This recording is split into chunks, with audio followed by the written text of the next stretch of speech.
گا انشاءاللہ عزیز، نماز تو پڑھ لی مگر زندگی نہیں بدلی، مطلب نماز تو ہم نے پڑھ لی لیکن زندگی میں تبدیلی نہیں آئی، ایسا کیوں ہوا؟ یاد رکھیں، اس لیے کہ اللہ رب العزت نے قرآن میں جو بات فرمائی، جو بات میں نے آپ کے سامنے ابھی تلاوت کی، اور اللہ رب العزت نے فرماتا اور کہتا ہے سورہ عنکبوت سورہ نمبر جو ہے 29 اور اس کی آیت نمبر 45 کا ایک حصہ ہے، جس میں اللہ فرماتا اور کہتا ہے ان الصلاۃ تنہی عن الفحشاء والمنکر، کہ بے شک نماز جو ہے انسان کو جو ہے اللہ فرماتا اور کہتا ہے فحش سے اور منکر سے روکتی ہے۔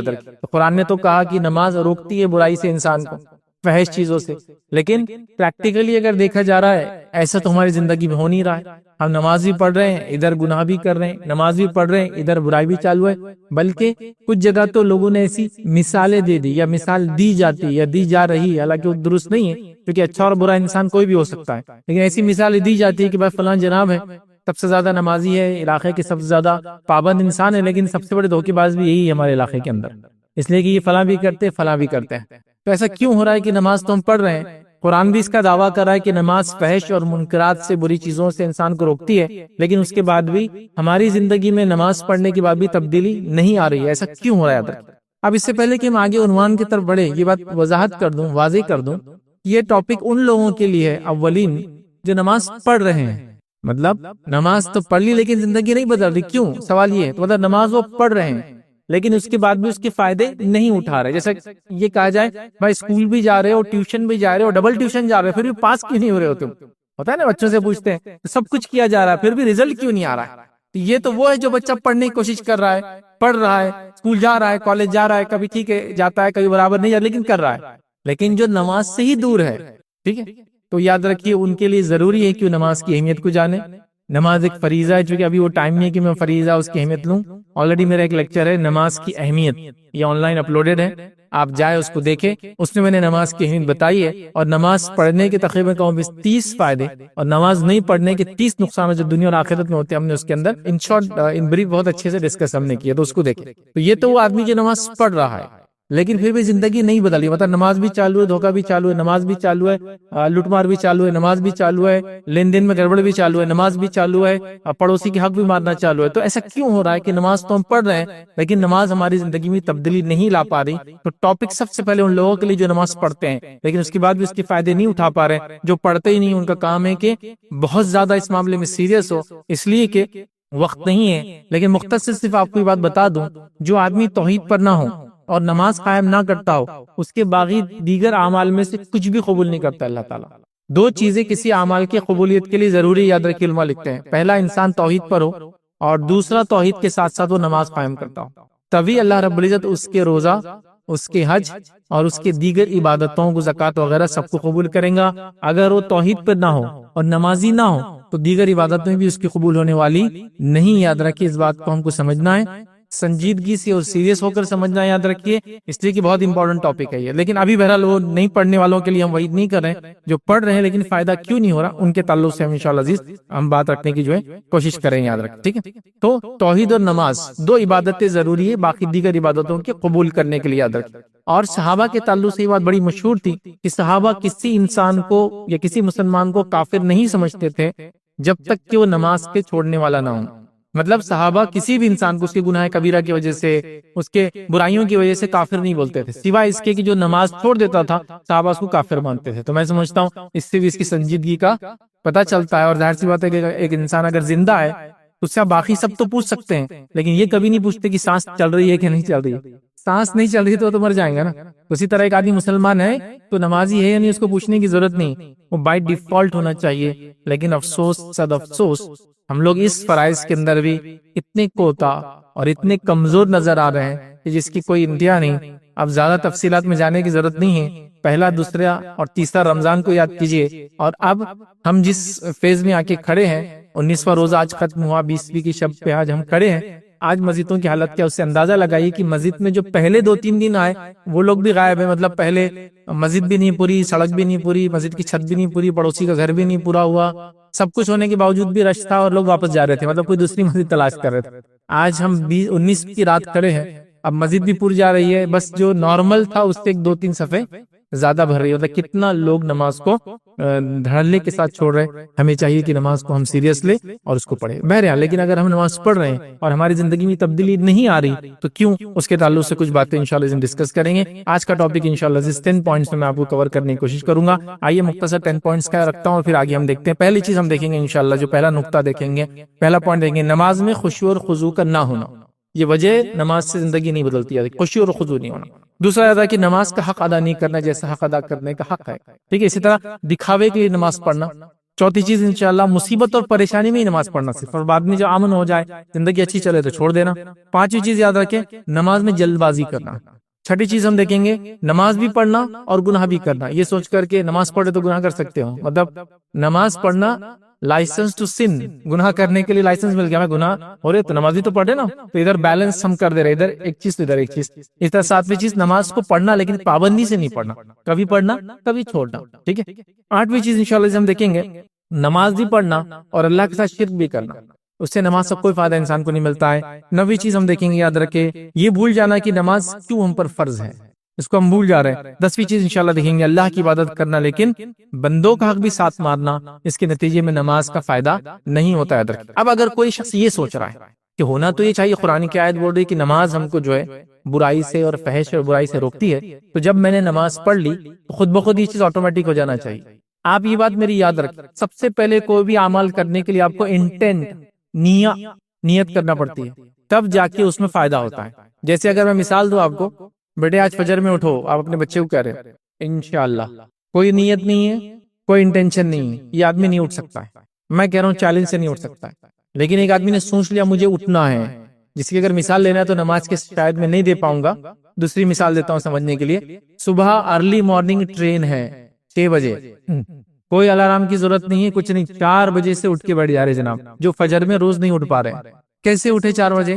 نیا انٹینٹ تھا, تو دل میں ایک سوچ تھی, ایک فکر تھی, ایک لگن تھی, ایک تمنا تھی, تو کیا ہو گیا 4 بجے سے ہی اٹھ کے بیٹھ گئے. لوگ بول رہے ابھی سو جاؤ, 5 بجے اٹھے, ریلوے اسٹیشن مت بازو میں اپنا.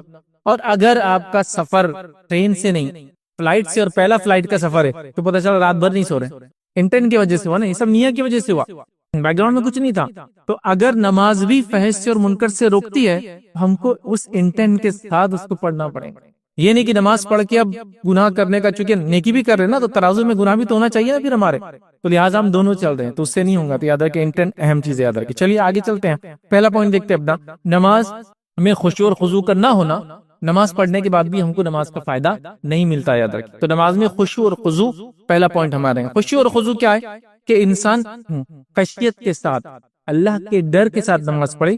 اور خضوع, جس خشیت بولیں گے وہ ذہن کی کیفیت ہے.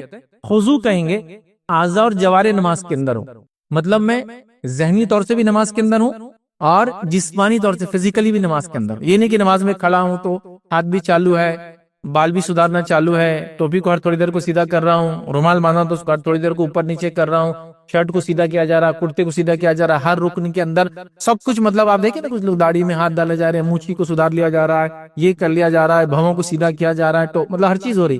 خشوع اور خضوع, دل کی کیفیت بھی نماز میں ہو, اعضاء اور جوارے بھی, باڈیلی بھی, میں فزیکلی بھی نماز کے اندر ہوں, کہ کوئی دوسری حرکت میں نہ کروں. یاد رکھ, تو خشوع اور خضوع کے ساتھ نماز پڑھیں گے تو نماز ہماری زندگی کو یقیناً بدلنے والی بن جائے گی. ورنہ یہ پہلا وجہ یاد رکھیے جو میں رکھ رہا ہوں آپ کے سامنے, کہ نماز تو پڑھی لیکن زندگی نہیں بدلی. پہلی وجہ ہے کہ خشوع اور خضوع نماز میں نہیں, بس میں گیا اور نماز پڑھ کے آ گئی. لیکن یہ بات آپ سمجھ لیں, کوئی اگر خشوع اور خضوع کے بغیر بھی نماز جا کر پڑھ رہا ہے تو وہ اچھا ہی کام کر رہا ہے, نماز کو جا رہا ہے. یہ نہ ہو کہ اب فیصلے نے بول دیا خشوع خضوع نہیں ہے, اب میں جاتا ہی نہیں, پہلی سے بھی فیلے میں نہیں. یہ اس گارڈ کے جیسا ہے, گارڈ ہوتا ہے نا جو آپ کو سمجھو گھر کے باہر گارڈ رکھ دیتے ہیں.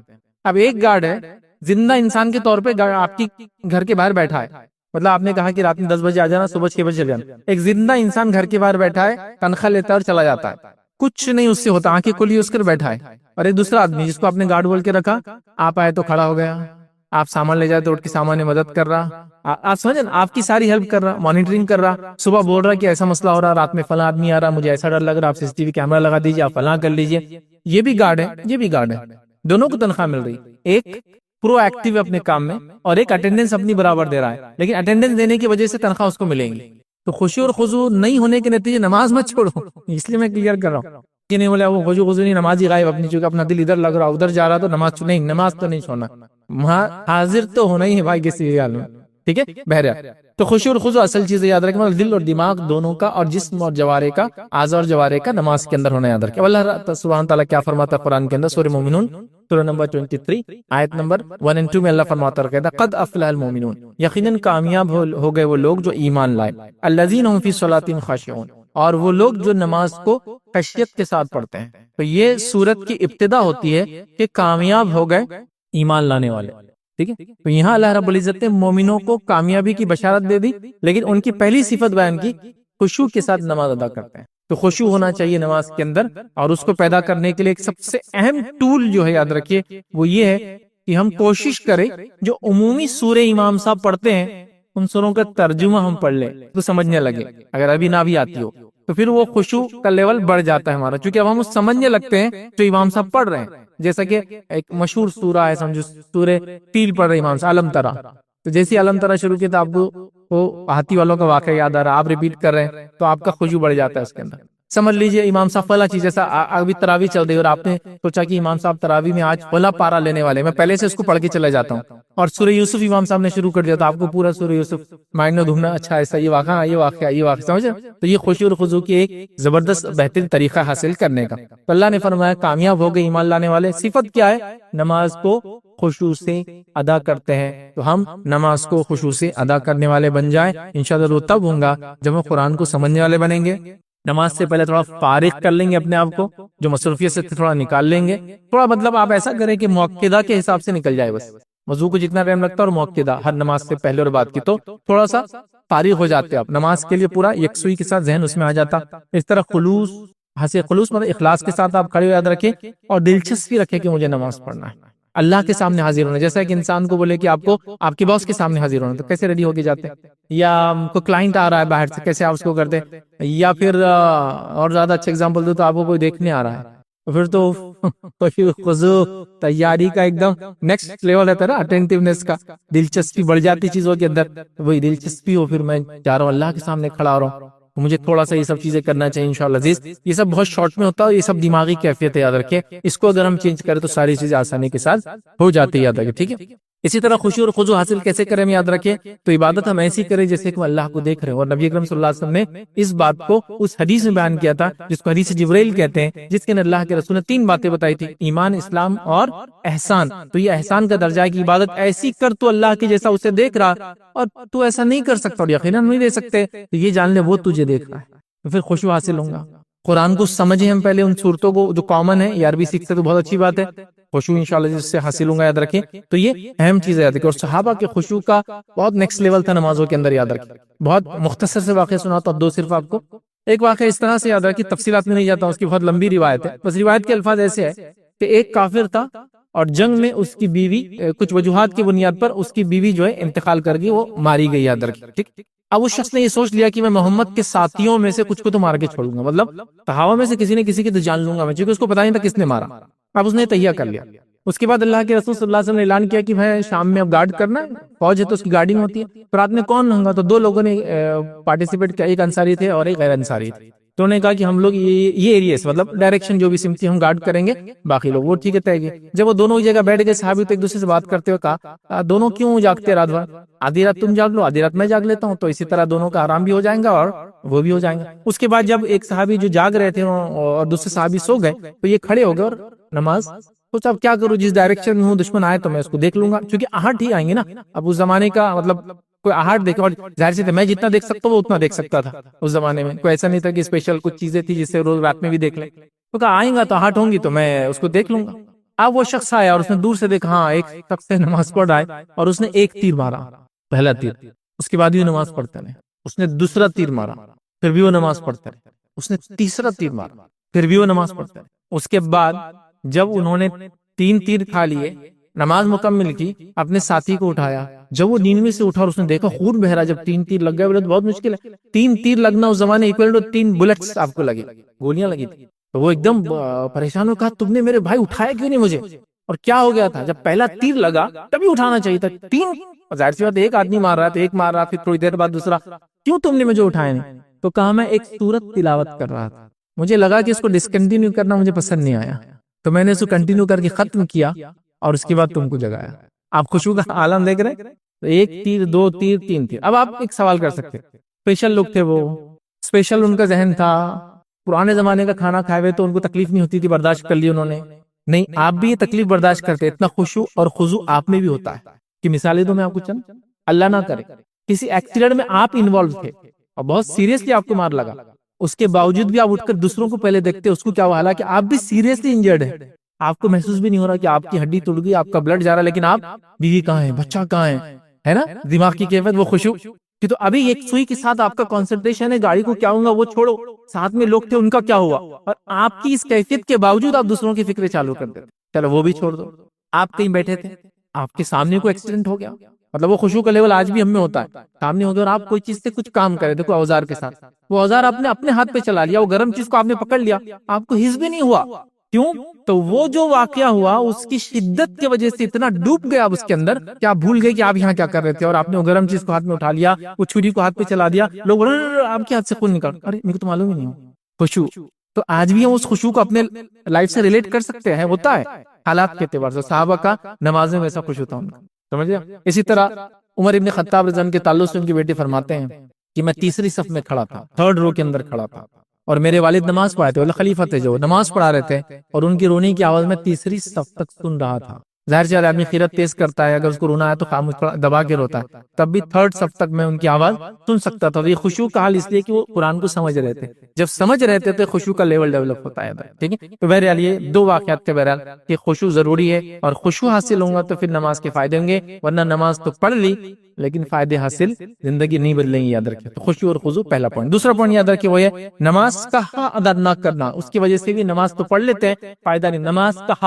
نماز کا حق ادا کرنا. اب نماز کا حق کیا ہے؟ ٹھیک ہے، وہ نبی اکرم صلی اللہ علیہ وسلم کی ہم حدیث سے دیکھتے ہیں کہ نماز کا حق کیا ہے. صحیح بخاری کی روایت ہے، نبی اکرم صلی اللہ علیہ وسلم تشریف فرماتے، کچھ اور صحابہ بھی ساتھ میں تھے. ایک صحابی آئے، نماز کے لیے کھڑے ہوئے، نماز ادا کی، اور آئے نبی اکرم صلی اللہ علیہ وسلم سلام کیا، آپ نے سلام کا جواب دیا اور کہا تیری نماز نہیں ہوئی، پھر سے پڑھ. وہ پھر گئے، مطلب ابھی 2 رکعت ہو گئی تھی کہ جتنی پڑھے تھے انہوں نے، پھر وہ گئے، دوسری بار نماز کے لیے گئے، دوسری بار کھڑے ہوئے، نماز پڑھی، پھر آئے، آپ نے کہا تیری نماز نہیں ہوئی، پھر سے پڑھنا ہے مطلب. پھر وہ تھرڈ ٹائم گئے، پھر نماز پڑھی، پھر آئے، پھر ملے اللہ کے رسول سے، آپ نے کہا تیری نماز نہیں ہوئی، پھر سے پڑھ جا کے. تو نے کہا اللہ کے رسول صلی اللہ علیہ وسلم اس سے اچھی نماز مجھے نہیں آتی، اب آپ بتائیے کیا پرابلم میری نماز، میں یہ پڑھ کے آ رہا ہوں. تب نبی اکرم صلی اللہ علیہ وسلم نے کہا جب تو نماز کے لیے کھڑا ہو تو کھڑا ہو، اللہ اکبر کہے، اور اتنی دیر قیام کر کے ریڑھ کی ہڈی سیدھی ہو جائے. ایسا نہیں، میں ایسا بتا رہا ہوں سائڈ سے دیکھنے کے لیے، ریڑھ کی ہڈی سیدھی ہو جائے. پھر اس کے بعد تو رکوع کر، اور اتنے دیر رکوع کر کے ریڑھ کی ہڈی سیدھی ہو جائے. پھر آپ رکوع کی ہوگا سیدھی بھی ہونا چاہیے، ان دا سینس واقعی میں سیدھی، اور انسان اتنی دیر تک کرنا چاہیے، ہڈی کو سیدھا ہونے کو ٹائم لگتا ہے، لائن ہونے کے لیے من کو سیدھی ہو جائے. اس کے بعد تو پھر کھڑا ہو، اتنی دیر کھڑا ہوگی ریڑھ کی ہڈی سیدھی ہو جائے. پھر اس کا سجدہ کر، اتنی دیر سجدہ کر کہ ریڑھ پھر سکون میں آ جائے، پوری سیدھی ہو جائے. پھر سجدے سے اٹھ، اتنی دیر رک کہ پھر ریڑھ سیدھی ہو جائے ایک دم اطمینان. تو وہ کیا کر رہے تھے؟ جلد بازی سے پڑھ رہے تھے. جلد بازی سے پڑھ رہے تو کہتے نماز نہیں ہوئی، نماز کا حق ادا نہیں ہوا، نماز نہیں ہوئی. ٹھیک ہے، اب ہم دیکھیں ہماری نمازوں کا حال کیا ہے، کتنی جلد بازی کے ساتھ نماز پڑھ. بلکہ حالات یہ ہے کہ اگر کوئی ایسی نماز نہیں پڑھا رہا ہے جو جلد بازی والی نماز ہے، جس میں پوری چیزیں ادا بھی نہیں ہوتی ہے، اگر ایسی نماز کوئی نہیں پڑھا رہا تو امام کو اپوائنٹ بھی نہیں کیا جا رہا بلکہ نکال دیا جا رہا ہے، تو لمبا رکوع کراتے ہو. یہ رمضان کے بعد انہوں نے مجھے دکھنا نہیں چاہیے. فجر کی نماز میں 12 منٹ کی نماز فجر کی، مطلب اٹس ٹو مچ، مطلب اتنی زیادہ نہیں ہو سکتی بھائی. 8 منٹ والا لاؤ، کیونکہ 2 ہی رکعت ہے نا، کیونکہ ظہر ہم 4 رکعت 6 منٹ میں پڑھ رہے ہیں، تو اس کے حساب سے فجر بہت لمبی ہو جا رہی ہے نا. تو ہم وہ فاسٹ کو ہی ہم نماز سمجھتے ہیں. تھوڑا بھی کوئی آدمی سلو ہو تو کئی لوگ جھٹکے لیتے رہتے، کیونکہ ان کو لگتا ہے اب تو رکوع ہونا چاہیے نا، اب تو رکوع ہونا چاہیے. ایمان سے پہلے وہ سوچتے کیونکہ عادت ہو جاتی ہے نا. تو یہ جلد بازی کا ہمارے عالم ہے. جب یہ ہم جلد بازی کریں گے نماز کا حق ادا نہیں ہوگا، نماز کا حق ادا نہیں ہوگا تو وہ لائف چینجنگ ہمارے لیے ثابت نہیں ہوں گی. فحش اور منکرات سے نماز ہم کو روکیں گی نہیں پھر ہماری. تو لہٰذا بہت سکون کے ساتھ، بہت اطمینان کے ساتھ. آئیے ایک صحابی رسول کا قول آپ کے سامنے رکھتا ہوں. وہ فرماتے اور کہتے ہیں، حذیفہ بن یمان رضی اللہ عنہ کیا کہتے سنیے. وہ کہتے اور فرماتے ہیں ایک شخص کو دیکھا کہ نہ رکوع پوری طرح کر رہا تھا نہ سجدے پوری طرح کر رہا تھا، وہی جلد بازی سے نماز پڑھ رہا تھا. تو آپ نے کیا فرمایا؟ کہ آپ نے فرمایا اس لیے آپ نے اس سے کہا تم نے نماز ہی نہیں پڑھی، اور اگر تم مر گئے، تم نے تو نماز ہی نہیں پڑھی، اگر تم مر گئے تو تمہاری موت اس سنت پر نہیں ہوں گی جس پر نبی اکرم صلی اللہ علیہ وسلم نے چھوڑ کر ہم کو گئے تھے. مطلب اگر اس حالت میں مر گئے جیسے تم نماز اسپیڈ سے پڑھ رہے تھے تو تم اس سنت پہ نہیں مرو گے جس پہ اللہ کے رسول نے چھوڑ کر گئے تھے. مطلب نبی اکرم صلی اللہ علیہ وسلم جیسی نماز پڑھتے تھے تم نے ویسی نماز نہیں پڑھی کیونکہ تم جلد بازی کر رہے ہو نماز میں. اور آج ہماری نمازیں جلد بازی کے ساتھ ہی ہو رہی ہے, یاد رکھیے اس کا حق ادا نہیں ہو رہا ہے. یاد رکھیے یہ اس کا پرابلم ہے. جلد بازی والی نماز میں رکوع کا حق ادا نہیں ہوتا, سجدوں کا حق ادا نہیں ہوتا, اور یہ بدترین چوری ہے. انشاءاللہ اور تفصیلات اسی حدیث کو ہم بعد میں بھی دیکھیں گے دوسرے پوائنٹ کے اندر. بدترین چوری بھی کہا گیا اس کو, ٹھیک ہے. تو حقوق ادا کرنے کے لیے ہم کو کیا کرنا ہے, نبی اکرم صلی اللہ علیہ وسلم کے جیسی نماز پڑھنا. اب نبی اکرم صلی اللہ علیہ وسلم کیسی نماز پڑھتے تھے, اب یہ سوالات مت کیجیے کوشچن آنسر سیشن کے اندر, یاد رکھیں وہ آپ کو لرن کرنا ہے, سیکھنا پڑتا ہے. میں جو نماز ابھی پڑھ رہا ہوں کیوں پڑھتا ہوں اس کا ریزن میں آپ کو بھی دے سکتا ہوں. میں ایسی نماز جیسی بھی میں پڑھ رہا ہوں آج اس لیے پڑھتا ہوں کہ میں نے اپنے محلے میں لوگوں کو ایسی نماز پڑھتے ہوئے دیکھا ہے, یا میرے اطراف میں لوگ ایسی نماز پڑھتے ہیں تو میں بھی ایسی نماز پڑھتا ہوں. کیا میں نے نماز کو سیکھا؟ ہاں یہ پوائنٹ ہے سر, سیکھنا پڑتا ہے ان چیزوں کو. اگر میں یہ دیکھوں کہ اکثر لوگ کیا کر رہے ہیں اور وہ چلن کے بیسس پہ میں نماز پڑھوں گا تو ٹھیک ہے, وہ جو چل رہا ہے وہی نماز ہوں گی میری, لیکن نماز کو مجھے سیکھنا پڑے گا تو تب نماز آئیں گی نا, ہم کو پڑھنا پڑے گا. اور یاد رکھیے جب اللہ نے کسی عبادت کو فرض کیا ہے تو فرض کیا ہے جب اس عبادت کو, تو اس عبادت کو فرض کی تکمیل میں جو جو چیزیں ہوتی ہیں اس کو سیکھنا بھی ہمارے لیے فرض ہے. تو نماز اگر فرض ہے تو غسل سیکھنا بھی فرض ہے, نماز اگر فرض ہے تو وضو سیکھنا بھی فرض ہے, اگر نماز فرض ہے تو نماز کی چیزوں توڑتی سیکھنا بھی فرض ہے, اگر نماز فرض ہے تو غسل کیسے ہوتا اور کیسے توڑتا, وضو کیسے ہوتا اور کیسے توڑتا وہ بھی سیکھنا فرض ہے. نماز اگر فرض ہے تو سجدے کیسے نماز میں سہو کرتے وہ سیکھنا بھی فرض ہے. نماز اگر فرض ہے تو اس میں غلطی ہو جائے تو کیا کرے وہ بھی سیکھنا فرض ہے. تو میں نے سیکھا نہیں, میں نے کیا کیا, دیکھا لوگوں کو, تو میرے علاقے میں لوگ جیسی پڑھتے تھے ویسی پڑھ رہا ہوں. اب اکیڈمیکلی کوئی اسٹڈی کر کے پڑھ رہا ہے تو پورے سماج میں لوگ کوس رہے ہیں اس کو, ارے تم ایسا کیسا کر رہے ہو, یہ طریقہ تھوڑی ہے, سب لوگ ایسا نہیں کرتے نا, پورا زمانہ یہ نہیں کر رہا, پورا زمانے میں دیکھو ایسا ہو رہا. تو پورے زمانے کی بنیاد پر دین اور اسلام نہیں چلتا. اسلام اور دین کی بنیاد دلیل ہے, دلیل ہے نا. سب کے بولنے پہ سب کے کرنے سے اسلام تھوڑی چینج ہوگا, دلیل کی بنیاد پہ ہوگا. ریفرنس چاہیے اور وہ اتھینٹک ریفرنس چاہیے. تو بہرحال نبی اکرم صلی اللہ علیہ وسلم جیسی پڑھیں گے ہم تو انشاءاللہ عزیز پہ نماز کا حق ادا ہوں گا, یاد رکھیں. اسی طرح یاد رکھیں نماز کی چوری بدترین چوری, یاد رکھیں اللہ کے رسول صلی اللہ علیہ وسلم فرمائیے, مسند احمد کی روایت ہے, کیا فرمایا سنیں آپ نے, کہا بدترین چور وہ ہے جو نماز میں چوری کرتا ہے. صحابہ نے کہا کہ پوچھا کہ اللہ کے رسول نماز کی چوری کیسے ہو سکتی ہے, تو آپ نے فرمایا وہ اس طرح سے کہ رکوع اور سجدے کو مکمل نہیں کرتا ہے.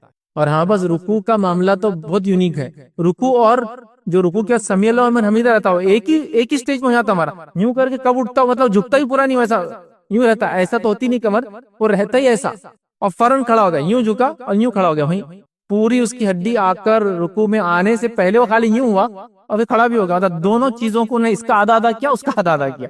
تو یہ بدترین چوری ہے نماز کی, جو رکوع پورا نہیں کرتے ہیں, سجود سجدے پوری نہیں کرتے, یاد رکھیے یہ نماز کی چوری کہلا اللہ کے رسول صلی اللہ علیہ وسلم فرمایا تھا. ٹھیک ہے, تو اسی طرح یاد رکھیے ہمیں نماز کے معاملے میں بہت محتاط رہنا ہے, اور اگر ہم کو لائف چینج کرنا ہے تو نماز کا حق ادا کرنا, اطمینان اور سکون کے ساتھ اس کو پڑھنا ہے. تیسری چیز یاد رکھیے, نماز تو پڑھ لی زندگی نہیں بدلی. اس کی وجہ کیا ہے, نماز تو پڑھی لیکن دکھاوے کے لیے پڑھی, نماز تو ادا کی لیکن دکھاوے کے لیے پڑھی. اب کوئی کہہ سکتا ہے دکھاوے کے لیے کیسے کوئی نماز پڑھتا ہے, ابھی سب پڑھ رہے تو میں پڑھ لیتا ہوں, آپ سمجھے. ابھی رشتہ آنے والا تو چلو مسجد میں دکھو ان کو زیادہ تر, معلوم ہونا باس دیندار ہے تو پھر تنخواہ اگر بڑھانا ہے تو مسجد میں تھوڑا بیٹھے وظیفہ کرتے ہوئے دکھے تو ہو جائے گا. یہ نماز اللہ کے لیے نہیں ہو رہی, یہ نماز دنیاوی فائدے اور کسی کو دکھاوے کے لیے ہو رہی. یہ نماز کے لیے کھڑا ہوں اور اگر کوئی آ جائے, میں اب ذرا اس کو بتاتا ہوں میری نماز اس کی نماز سے اچھی کیسے ہے, تو ایک دم ٹھیک ہے آپ پرفیکٹ پڑھ رہے ہیں جیسا آپ پڑھنا چاہیے, لیکن آپ یہاں نماز کو الگ میں کیسا ہے تیری نماز سے وہ بتانے کے لیے نماز کو ادا کر رہا ہوں, لمبی کر رہا ہوں, اس کو آہستہ آہستہ چیزوں کو ادا کر رہا ہوں. مقصد اللہ کو راضی کرنا نہیں, مقصد یہ ہے کہ اس کو بتاؤ میری نماز تیری نماز سے لمبی کیسے. ہاں اس کو وہ کر رہے ہیں, لوگ بول رہے ہیں کہ ماشاءاللہ یہ اتنی لمبی نماز پڑھتے ہیں, تو دکھاوے کی نماز یاد رکھیے یہ بہت خطرناک چیز ہے, یاد رکھیے, اس لیے کہ اس سے بھی نماز کا ہم کو کوئی فائدہ حاصل نہیں ہوتا بلکہ عجیب و غریب اس کے جو ہے نتائج ہمیں نکلتے. یاد رکھیے تو نماز میں یاد رکھیے ریاکاری کا انجام کیا ہوتا ہے. اللہ رب العزت نے قرآن فرمایا کا فویل للمصلین, ہلاکت خرابی ہے نمازیوں کے لیے. کون سے؟ الذین هم عن صلاتهم ساہون, جو نمازوں کو بھلا بیٹھے ہیں. الذین هم یراؤون, اور اگر پڑھتے بھی ہے تو دکھاوے کے لیے پڑھتے ہیں. ایک تو بھلا بیٹھے ہیں اور دوسرا بھلا بیٹھے ہیں تو کبھی پڑھتے اور کبھی نہیں پڑھتے, اور دوسرا پڑھتے بھی ہے تو کیوں پڑھتے ہیں, لوگوں کو دکھانے کے لیے. یہ منافق کی نماز بھی ہو سکتی ہے, یہ وہ انسان جو لوگوں کو دکھانے کے وہ بھی انکلوڈیڈ. منافق تو دکھاوے کے لیے پڑھتے تھے, کمپلیٹلی ان کا انٹینٹ ہی اسی وہ ہوتا تھا. تو یہاں جو پڑھتے بھی ہے تو اللہ فرما رہا دکھاوے کے لیے پڑھتے ہیں. تو دکھاوے کی نماز یاد رکھیے یہ بہت خطرناک چیز ہے, اور یہ کس درجے کا خطرہ یاد رکھیے. اس تعلق سے ایک روایت آتی ہے, اللہ کے رسول صلی اللہ علیہ وسلم کیا فرماتے سنیں, سنن ابن ماجہ کی روایت ہے. آپ صلی اللہ علیہ وسلم ایک جگہ سے گزرے جہاں صحابہ دجال کے بارے میں ڈسکشن کر رہے تھے ایک دوسرے سے، دجال کیسے آئیں گا، دجال کا کیا، وہ ڈسکشن کر رہے ہیں۔ پھر نبی اکرم صلی اللہ علیہ وسلم وہاں سے جب گزرے تو آپ نے فرمایا کیا میں تمہیں اس چیز سے متعلق نہ بتاؤں، مطلب صحابہ ڈسکس کرنے دجال کا، تو آپ نے کیا فرمایا، کیا میں تمہیں اس چیز کے بارے میں نہ بتلاؤں جس کا مجھے تمہارے متعلق مسیحی دجال سے زیادہ ڈر ہے؟ کیا میں تم کو ایسی بات نہ بتاؤں جو تم دجال کا ذکر کر رہے ہو، اس سے زیادہ مجھے ڈر ہے کہ یہ چیز میں تم مبتلا ہو جاؤں گے یا اس سے زیادہ نقصان وہ چیز تمہیں پہنچائیں گی، اور اس مجھے اندیشہ ہے، مجھے ڈر ہے۔ ہم نے عرض کیا اللہ کے رسول ضرور بتائیے، تو آپ صلی اللہ علیہ وسلم نے فرمایا شرک خفی مطلب چھپا ہوا شرک۔ پھر آپ نے آگے کیا فرمایا خود ہی سنیے، اللہ کے رسول نے خود وضاحت کری۔ آپ نے فرمایا اور وہ کیا ہے؟ آپ نے فرمایا ایک آدمی نماز پڑھ رہا ہے، آپ نے خود ایگزامپل دے دیا، پڑھ رہا ہے، اور جب وہ دیکھتا ہے کہ کوئی شخص مجھے دیکھ رہا ہے تو وہ اپنی نماز کو لمبی کر دیتا ہے، یہ شرک خفی ہے۔ ایک انسان نماز پڑھتا ہے اور جب دیکھتا ہے کہ کوئی اس کو دیکھ رہا ہے تو وہ نماز کو لمبی کر دیتا ہے، ٹھیک۔ اور انسان کو کیسے معلوم ہوتا کوئی اسے دیکھ رہا ہے؟ ظاہر سی بات ہے آپ کتنا بھی نیچے دیکھیں ایک سائیڈ ویژن چلتے رہتا ہے، جیسے بہت ساری چیزیں آپ کے سامنے ہوئی تو آپ دیکھیں انسان ہے اور ہم کو آنکھ بند کر کے پڑھنے کی اجازت نہیں، آنکھ کھلی رکھ کے پڑھنا، تو یہ ویژن میں چیزیں آتی ہی رہتی ہے۔ آپ نیچے بھی دیکھیں نا سجدے کی جگہ پہ تو ویژن میں کچھ چیزیں آتی رہتی اور وہ دکھ بھی جاتی ہے، یاد رکھیے وہ مسئلہ نہیں، یاد رکھیے، اور وہ نیچرل وہ ہوں گے، یاد رکھیے، ٹھیک ہے، وہ دکھ جاتی۔ تو وہاں آدمی نے دیکھا کوئی آیا کہ اپنی نماز کو لمبا کر دیا، یہ یاد رکھیے اس نے شرک خفی کیا، اور اللہ کے رسول نے فرمایا مجھے مسیحی دجال سے زیادہ ڈر ہے اس چیز کا کہ تم کہیں یہ گناہ نہ کر بیٹھ۔ تو لہٰذا ہم نماز دکھاوے کو پڑھ رہے ہیں تو نماز کا ہم کو فائدہ نہیں ہو رہا ہے، اور جب دکھاوے کو پڑھ رہے ہیں تو وہ شرک بھی ہو جا رہا ہے، یاد رکھیے، مطلب نماز تو ایک طرف، گناہ ہم کو مل جا رہا ہے اس کا۔ تو لہٰذا ہم اللہ کے لیے نماز پڑھیں، خشوع اور خضوع کے ساتھ پڑھیں، اور مکمل طور سے اس کا حق ہے، اس کا حق ادا کرتے پڑھیں۔ چوتھا پوائنٹ یاد رکھیے، نماز ہم پڑھ رہے ہیں لیکن نماز زندگی میں تبدیلی نہیں لا رہی ہمارے، کیا بات ہے وہ یہ مصیبت یا پریشانی میں ہی نماز پڑھنا صرف، اور کچھ چیزیں تو بہت کامن ہیں۔ مثال کے طور پر ایک بچہ نوجوان مسجد میں زیادہ دکھ رہا ہے، تو بڑے بوڑھے یا وہ لوگ جو ریگولر نماز پڑھاتے ہو کیا پوچھتے بیٹے ایگزام چالو ہے کیا؟ نہیں انکل۔ بیٹے گھر میں کوئی بیمار ہے کیا؟ نہیں انکل۔ اب دیکھیے نا ان کے بیٹے کیا کوئی مصیبت پریشانی دکھ جاب نہیں مل رہا ہے کیا؟ نہیں انکل۔ نہیں ایسا آپ دکھتے نہیں، تو ان کا کوشچن یاد رکھیے واجبی، وہ کبھی دیکھ رہے ہیں اور کبھی نہیں دیکھ رہے۔ تو آج ہماری لائف اسی طرح یاد رکھے، مطلب بزنس ڈاؤن جا رہا، نمازی پرہیزگار، اور اللہ کے راستے میں وقت لگ رہا، صدقات اور خیرات کرنے کی کوشش کی جا رہی، چہرے میں تبدیلی آ گئی، لباس میں تبدیلی آ گئی، اللہ نے پھر فراوانی دے دی، کامیابی دے دی، ترقی دے دی، تو پھر چہرہ تبدیل ہو کر پھر ویسی پرانا جیسا ہوتے جا رہا، لباس تبدیل ہوتا جا رہا، ساری چیزیں بدل۔ تو کبھی پڑھتے ہیں اور کبھی نہیں، مطلب جب مصیبت ہے تب نماز پڑھ لی، جب مصیبت چلے گی نماز کو چھوڑ دیا، یاد رکھیے۔ اور یہ کیٹیگری میں اکثر لوگ آتے ہیں، نماز پڑھ لی، کوئی بیمار ہے تو بس نماز لگ گئے، امی بیمار ہے، ابا بیمار ہے، فلاں ہو گیا، گھر میں مصیبت آ گئی، فائنینشیل کرائسس آ گئے، ایگزام میں ناکام ہو گئے، فلاں جگہ سے ریجیکشن مل گیا، نماز ہی چالو ہے۔ اور اگر وہ سچ چیزیں صحیح ہو گئی تو نماز چھوڑ دیتے، تو ایسا نہیں ہونا چاہیے۔ ہم نماز کو ہمیشہ پڑھیں، اس لیے کہ نماز کو ہمیشہ پڑھنے کے فائدے بھی۔ آئیے سورہ یونس کے اندر اللہ رب کیا فرماتا ہے، سورہ نمبر جو ہے 10 اس کے آیت نمبر 12 میں اللہ فرماتا اور کہتا ہے، اللہ کہتا ہے اور جب انسان کو کوئی تکلیف پہنچتی ہے تو ہم کو پکارتا ہے، لیٹے بھی اور بیٹھے بھی۔ مطلب جب انسانوں کو تکلیف پہنچتی ہے اللہ فرما رہا ہے ہم کو پکارتا ہے، لیٹے بھی اور بیٹھے بھی پکارتا ہے، اور کھڑے سے بھی پکارتا ہے، مطلب ہر اعتبار سے ہم کو پکار رہا ہے، ٹھیک ہے۔ پھر جب ہم اس کی تکلیف اس سے ہٹا دیتے ہیں تو ایسا ہو جاتا ہے کہ گویا اس نے تکلیف کیا ہو، کبھی اس کو تکلیف پہنچی نہیں تھی۔ مطلب جیسی اللہ وہ تکلیف کو ہٹاتا ہے، جس میں وہ کھڑے سے، بیٹھے سے، لیٹے سے اللہ کو یاد کر رہا تھا، اللہ فرما رہا ہے جب وہ تکلیف کو ہٹا دیتے ہیں ایسا لگتا ہے کہ اس کو کبھی تکلیف پہنچی ہی نہیں تھی اور اس نے کبھی ہم کو پکارا ہی نہیں تھا۔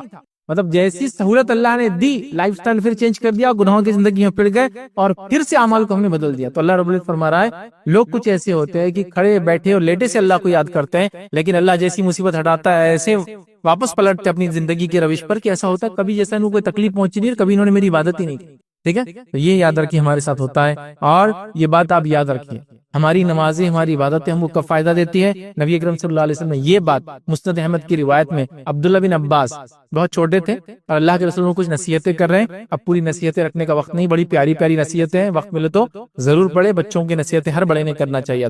تو اللہ کے رسول نے انہوں کچھ نصیحتیں کی تھی، تو ایک نصیحت اس میں سے کیا کی تھی، وہ نصیحت یہ ہے، وہ فرماتے کہ اللہ کے رسول صلی اللہ علیہ وسلم کے ساتھ میں سواری پر آپ کے ساتھ سوار تھا، اور آپ صلی اللہ علیہ وسلم نے فرمایا اے لڑکے، ہم وہ ایک ہی نصیحت دیں گے، اے لڑکے کیا میں تم ایسے کلمات نہ سکھا دوں جن کے ذریعے اللہ تمہیں فائدہ دے گا، ٹھیک ہے۔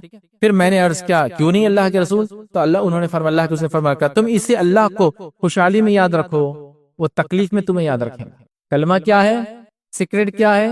تم اللہ کو فراوانی میں یاد رکھو، جب مصیبت نہیں ہوتی، خوشحال زندگی ہوتی، یاد کرو اللہ تعالیٰ تم کو مصیبت میں یاد رکھے. تو رول تو یہ ہے. اب ہم صرف مصیبت میں اللہ کو یاد کر رہے ہیں، فراوانی میں بھول جا رہے ہیں. مصیبت میں نہیں، فراوانی میں اچھی حالت میں یاد کرو، اللہ تعالیٰ مصیبت میں نہیں بولیں گا پھر آپ. یہ اس کا اصول ہے، یہ اس کی ہے ادر. لہٰذا ہماری نمازیں ہم کو فائدہ کیوں نہیں دے رہی؟ ہم اس کو صرف مصیبت میں پڑھ رہے ہیں، جبکہ ہم کو ہمیشہ اللہ کو یاد کرنا چاہیے.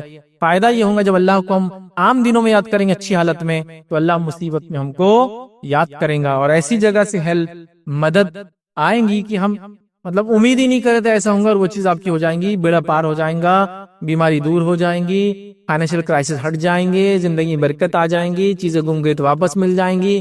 این نمبر آف بینیفٹس یاد رکھیے اس کے مل سکتے ہیں. ہمیں چاہیے یاد رکھیے اللہ کو ہمیشہ یاد کریں، ہم کو فائدہ ملے گا. پانچویں چیز یاد رکھیے ہماری نمازوں کا ہم کو فائدہ کیوں نہیں ہو رہا، یاد رکھیے وہ یہ نماز میں جلد بازی کرنا. نماز میں جلد بازی کرنا یاد رکھیے. ہم میں سے بہت سارے لوگ ہیں جو بہت جلد بازی کرتے ہیں نماز کے اندر. جلد بازی سے مراد یہ ہے کہ جلدی جلدی نماز کو پڑھتے یاد رکھیے، جیسے کہ ٹھونگ مار دیتا ہے کوا، یاد رکھیے. یا پھر نماز کے اندر جو ہے خشوع اور خضوع مکمل طور سے غائب ہے، اور بہت ساری چیزیں جو پچھلی بار ہم نے کچھ پوائنٹس کے اندر دیکھی وہ سب ہمارے اندر نماز کے اندر آتا ہے. اور نماز کا معاملہ یاد رکھیے جلد بازی کے ساتھ اتنا غفلت والا ہمارا ہے، یاد رکھیے جس کی کوئی انتہا نہیں. یاد رکھیے اتنی غفلت ہے، ایک جلد بازی ہے، اور ایک حال یہ کہ نماز میں دل ہی نہیں. یاد رکھیے کئی لوگوں کو آپ دیکھیں نماز میں کھڑے ہیں اور نماز میں لوگوں کو دیکھ رہے ہیں، نماز میں پورے سروے چالو ہے، یا تو سوچ سے چالو ہے یا تو واقعی میں نظروں سے چالو ہے. کئی لوگوں کو دیکھا آپ نے نماز میں دیکھتے رہتے ہیں، آپ ان کو دیکھے تو یار وہ اس لحاظ تک کھڑے ہیں یا بیٹھے ہیں، پھر آپ بولتے نہیں وہ تو نماز پڑھ رہا ہے، چونکہ اس کی انگلی کے اشارے سے آپ سمجھے کہ وہ قاعدے میں، لیکن وہ مجھے دیکھ رہا تھا قاعدے کے اندر. تو دیکھ کیوں رہا ہے وہ قاعدے میں، حالانکہ اس کا کام تھا نیچے دیکھنا. تو خشوع نہیں ہے، خضوع نہیں ہے، جلد بازی یاد رکھیے. اور جلد بازی کا یہ نتیجہ ہے کہ اس کو دیکھنا بھی ہے دنیا میں کیا چل رہا ہے، نماز بھی پڑھنا ہے، دونوں چیزیں ایک ساتھ. مطلب یہ آدمی کو تو بزنس کے غلے پہ بٹھا دونوں کام ایک ساتھ کر لے سکتا ہوں، نماز بھی ادا ہو رہی، بزنس بھی اس کا چالو ہے، کیونکہ وہ دیکھ رہا ہے ساری چیزیں کر رہا ہے. یاد رکھے تو نماز میں جلد بازی نہیں کرنا چاہیے. یاد رکھیے یہ منافق کی نماز ہے. صحیح مسلم کی روایت ہے، اللہ کے رسول صلی اللہ علیہ وسلم کیا فرماتے ہیں، رضی اللہ عنہ اس کے راوی ہے، وہ فرماتے ہیں اللہ کے رسول صلی اللہ علیہ وسلم کو فرماتے ہوئے سنا کہ یہ منافق کی نماز ہے کہ آدمی بیٹھا رہے اور سورج کو دیکھتا رہے یہاں تک کہ جب وہ سورج جو ہے شیطان کے دو سینگوں کے بیچ میں آ جائے. مطلب عصر کی نماز کی بات ہو رہی ہے، اور شیطان کے دو سینگوں کے بیچ میں آ گیا، مطلب لال ہو گیا اور ڈوبنے کے قریب ہو گیا. پھر اللہ کے رسول فرماتے ہیں درمیان چلا جاتا ہے تو کھڑا ہوتا ہے، نماز کی جو ہے چار جو ٹھونگے مار دیتا ہے، اور اللہ کو بہت ہی کم یاد کرتا ہے. مطلب پہلے تو وہ سستی کرتا ہے، عصر کا وقت ضائع ہونے دیتا ہے، جب عصر کا وقت ختم ہونے آتا ہے تو دیکھتا ہے سورج لال ہو گیا، فوراً کھڑا ہوتا ہے اور جلدی جلدی چار ٹھونگے مارتا ہے، مطلب 4 رکعتیں پڑھتا ہے، 4 مطلب سجدے اس میں کرتا ہے، اور بہت کم اللہ کو یاد کرتا ہے. تو لہٰذا جلد بازی کرتا ہے. تو ہمیں نمازوں میں جلد بازی نہیں کرنا چاہیے، بہت سکون اور اطمینان کے ساتھ ان کو ادا کرنا چاہیے. یاد رکھیے اور نماز میں اطمینان کے تعلق سے یاد رکھیے میں آلریڈی ایک واقعہ آپ کے سامنے رکھ چکا ہوں اس صحابی کا جنہوں نے 3 تیر کھائے اور اس کے بعد اپنی نماز صورت مکمل کی، اور اس کے بعد جو ہے اللہ جو ہے دوسرے ساتھی کو اٹھایا. اور تو یہ خشوع اور خضوع تھا، جلد بازی وہ نہیں کرتے تھے، اطمینان کے ساتھ نمازیں پڑھتے تھے، اور بہت کثرت سے نمازیں پڑھتے تھے. جو ہے کئی صحابہ کے تعلق سے آتا ہے کہ ایسی نمازیں قائم کرتے تھے، ایسی نمازوں جیسے عبداللہ بن زبیر رضی اللہ عنہ کے تعلق سے آتا ہے کہ ایسی نماز پڑھتے تھے کہ لوگ ان کو کہتے تھے کہ یہ ایک کالم ہے مسجد نبوی کا، کالم میں سے، مطلب جب بھی جاتے تھے نماز کے لیے کھڑے ہوئے دکھتے تھے، ایک ہی جگہ کھڑے نمازیں پڑھ رہے ہیں صبح شام میں. تو ایسا ایک کالم ہوتا ہے نا، کسی بلڈنگ کا کبھی ہٹتا ہے کیا نہیں، تھوڑی دیر کے لیے کالم ہٹا دی، وہ جائیں وہیں پوری بلڈنگ جب تک ہے. وہ لوگ کہتے تھے یہ ایک مینار مطلب کالم کے جیسے، جب آؤ یہ کھڑے ہوئے نماز کے لیے دکھتا ہے. اتنی نمازیں پڑھتے اور کثرت سے نمازیں پڑھتے تھے. اب ایک خالی سوال ہے، اس کا جواب دیتا ہوں، بہت سے لوگ سوال کر سکتے ہیں اتنا صحابہ کے بارے میں، تابعین کے بارے میں روز 1 پارہ پڑھ رہے ہیں، 10 پارے پڑھ رہے ہیں، 3 پارے قرآن کے پڑھ رہے ہیں، نمازیں پڑھ رہے تو اتنی لمبی لمبی اتنی زیادہ پڑھ رہے ہیں. تو دوسرے کام کاج تھے نہیں تھے ان کو، بزنس ہے، بھی بچوں کی ذمہ داریاں ہیں، یہ ہے وہ، کیسے کرتے تھے؟ تو یاد رکھیے علماء اس تعلق سے لکھتے ہیں جب یہ اتنی خشوع اور خضوع کے ساتھ یہ عمل کرتے تھے، اللہ نے ان کی زندگی میں اتنی برکت دے دی وقت کے اندر کہ وہ وقت میں سب کچھ کر لیتے تھے. اتنی نماز بھی پڑھتے ہیں، اتنا قرآن بھی پڑھ رہے ہیں، اتنی تجارت بھی کر رہے ہیں، بھی بچوں کو بھی وقت دے رہے ہیں، حلال روزی بھی کما رہے ہیں، فلاح بھی کر رہے ہیں، جنگوں میں بھی جا رہے ہیں، سب کر پاتے تھے. یہ برکت بولتے ہیں اس کو، سمجھے؟ تو اللہ ان کی زندگی میں برکت دے دیتا تھا ان عبادتوں کی وجہ سے کہ اتنا سب کچھ کرنے کے بعد دوسرے کام کے لیے وقت باقی رہتا تھا. اور یہ چیز آپ محسوس کر سکتے ہیں جب آپ صرف ایک فجر کی نماز نہیں پڑھیں گے تو اللہ کے امان میں سے نکل جائیں گے، اللہ پورا دن آپ سے چھین لیں گا، دن کی برکت، وقت کی برکت ختم ہو جائیں گی، اور ڈے شارٹ ہو جاتا ہے آپ کے لیے. حدیث میں یہ الفاظ، آپ کے ٹائم نہیں پوری چیز ڈے شارٹ کر دیتا اللہ، وہ اس کی لمبائی کو ختم کر دیتا آپ کے. مطلب 24 گھنٹے کا تو ہے کام، 2.5 گھنٹے کا بھی نہیں ہوتا اس کا.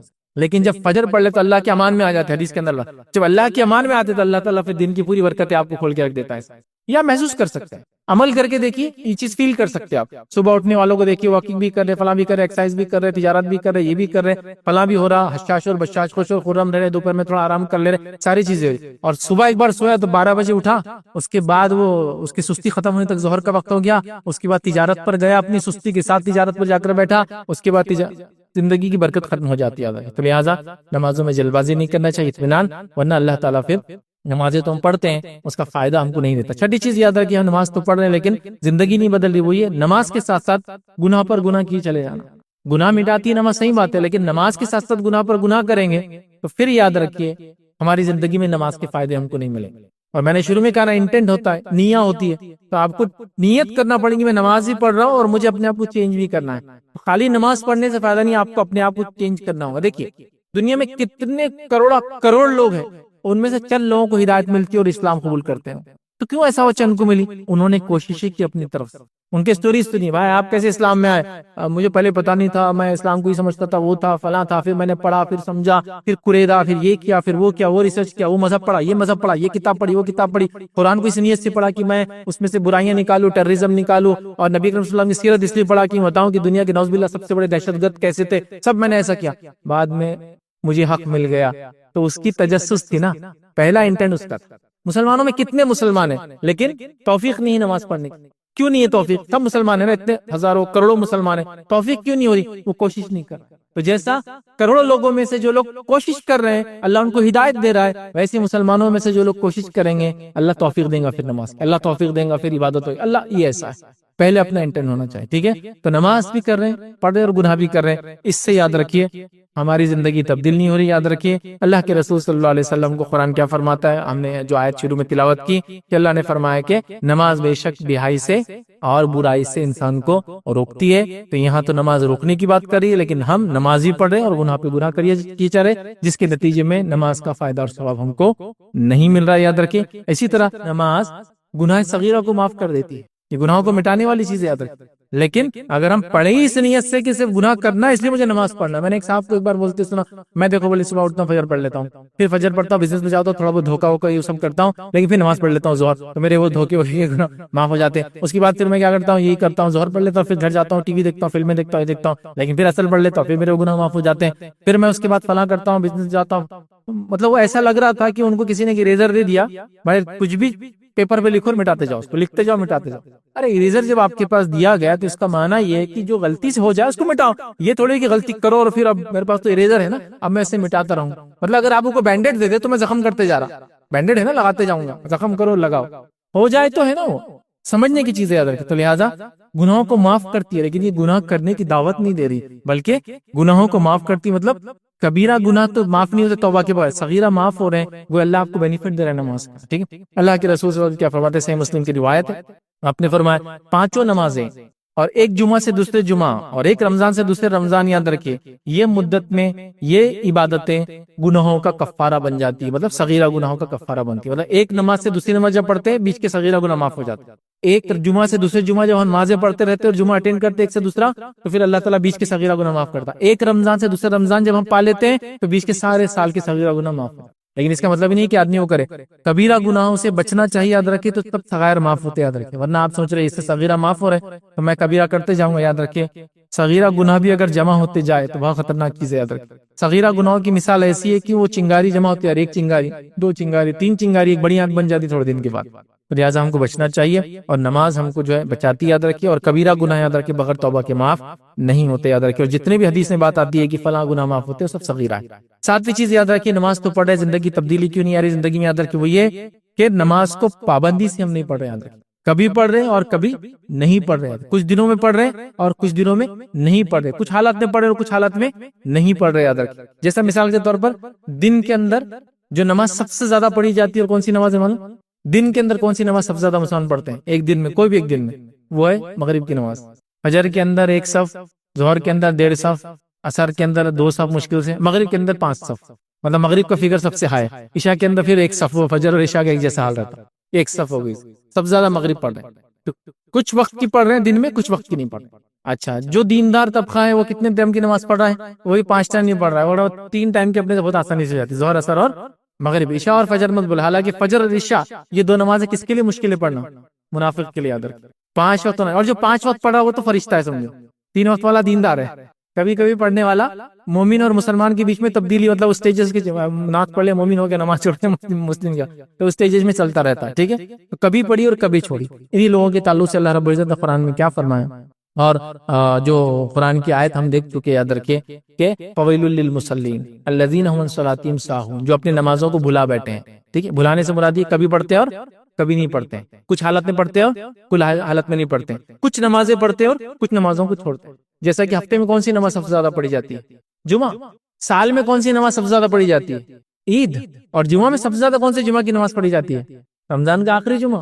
سب سے زیادہ لوگ نماز کبھی کبھی عید سے زیادہ نمبر مار لیتے سمجھ لو، مطلب اس کا رینکنگ اور عید سے بھی آ جاتی ہے، کیونکہ عید کے دن تو آج کل نماز محال ہو جا رہی نا، فجر تک شاپنگ، گھر جا کے وہ بے ہوش ہو کے گر جا رہے ہو، ہمام میں نہانے گیا گرا پڑا ہوا ہے، سجدے میں گیا نماز کے، سجدہ پورا ٹائم نماز تک اٹھا نہیں ہو رہا لوگ کا، کیونکہ رات بھر جاگا ہوا ہے، رات بھر شاپنگ وغیرہ جو بھی بھرا چل رہی، تو وہ بھی چلے جائے نماز، اس کا کوئی امپورٹنس نہیں، اور اس کے بعد اگر پڑھ بھی لیا تو پورا عید کا دن اس میں گزار رہا ہے، سونے میں گزارا۔ عید کیا معلوم آپ کو؟ سیلیبریشن ہے۔ عید کیا معلوم آپ کو؟ تہوار ہے۔ عید کیا معلوم آپ کو؟ منانا ہے۔ اور کتنی ملی ہے؟ خلیل، 2 ہی ملی ہے، 2 ہی تہوار ایک مسلمان کو پورے سال میں، اور اس کا منانے کا حال کیا ہے؟ اگر بقرعید ہے تو بس صبح کی نماز فجر ہو مت ہو، بس فجر کے 5 منٹ بعد والی ہم کو ہونا نماز عید کی، اس کے بعد آدھے گھنٹے میں بکرا لٹک کے صاف ہو جانا ہمارا، اور اس کے بعد 2 گھنٹے میں بڑھ جانا، اور 9 بجے میں بستر میں۔ کہاں عید بولے تو کیا مطلب بدبو آ رہی، فلاں ہو رہی، گندگی، قربانیاں، اللہ اللہ اللہ۔ تو تہوار ہے آپ کا، تہوار تو انجوائے کرنا چاہیے۔ اور جب اصل تہوارات کو چھوڑ دیا تھا، پتہ نہیں پھر کتنی عیدیں اور کتنے تہوار شروع میں، شادی کی سالگرہ، پیدائش کی سالگرہ، مرنے کی سالگرہ، دکان کھولنے کی سالگرہ، 10 سال والی سالگرہ، کیونکہ اب تہوار جو اصل نہیں منایا تو ڈپلیکیٹ تہوار بہت سیلیبریٹ ہو رہے، انجوائمنٹ الگ ہی ہو جا رہا، تو عید کو منانا چاہیے یار۔ تو بہر یار، تو نماز پڑھتے ہیں، کبھی پڑھ رہے کبھی چھوڑ رہے۔ اللہ رب العزت قرآن میں کیا فرماتا ہے، یہ حکم دیتا اور کہتا ہے، سورہ نساء سورہ نمبر 4 آیت 103 میں اللہ فرماتا ہے، ان الصلاۃ کانت علی المؤمنین کتابا موقوتا۔ اللہ فرماتا ہے کہ یقیناً نماز مومنوں پر مقررہ وقتوں میں فرض ہے، مقررہ ہے، نماز کی فکس ٹائمز، اسی میں پڑھنا ہے۔ مطلب ایسا بھی نہیں کہ آج دن بھر بزی ہوں تو فجر میں پوری 5 پڑھ لو، نہیں کر سکتا، وہ مقرر وقت ہے، فجر کا ٹائم الگ ہے، ظہر کا الگ ہے، عصر ہے، مغرب عشاء، ہاں ان کے اول اور آخر وقت الگ ہے، لیکن ان کو پڑھنا ہے یاد رکھ۔ اس بات کا آپ خاص خیال رکھیں، اور ایک بات خاص خیال رکھیں، نبی اکرم صلی اللہ علیہ وسلم کو جبریل علیہ السلام پہلے دن آئے، آپ کو نماز پڑھنا سکھائی، اور ساری نمازوں کا اول وقت پڑھنا سکھایا، مطلب سب کا فرسٹ ایک دم شروعاتی ٹائم سکھایا، پھر دوسرے دن آئے اور اللہ کے رسول کو ساری نمازوں کو آخر وقت میں پڑھنا سکھایا، تاکہ آپ کو پتہ چل جائے کہ وقت کہاں سے شروع ہوتا ہے کہاں ختم ہوتا ہے۔ لیکن ایک خاص بات کیا ہے، اس حدیث کے اندر معلوم ہم کو، مغرب کی نماز دونوں اسی ٹائم پہ سکھائی، اسی ٹائم پہ پڑھائی۔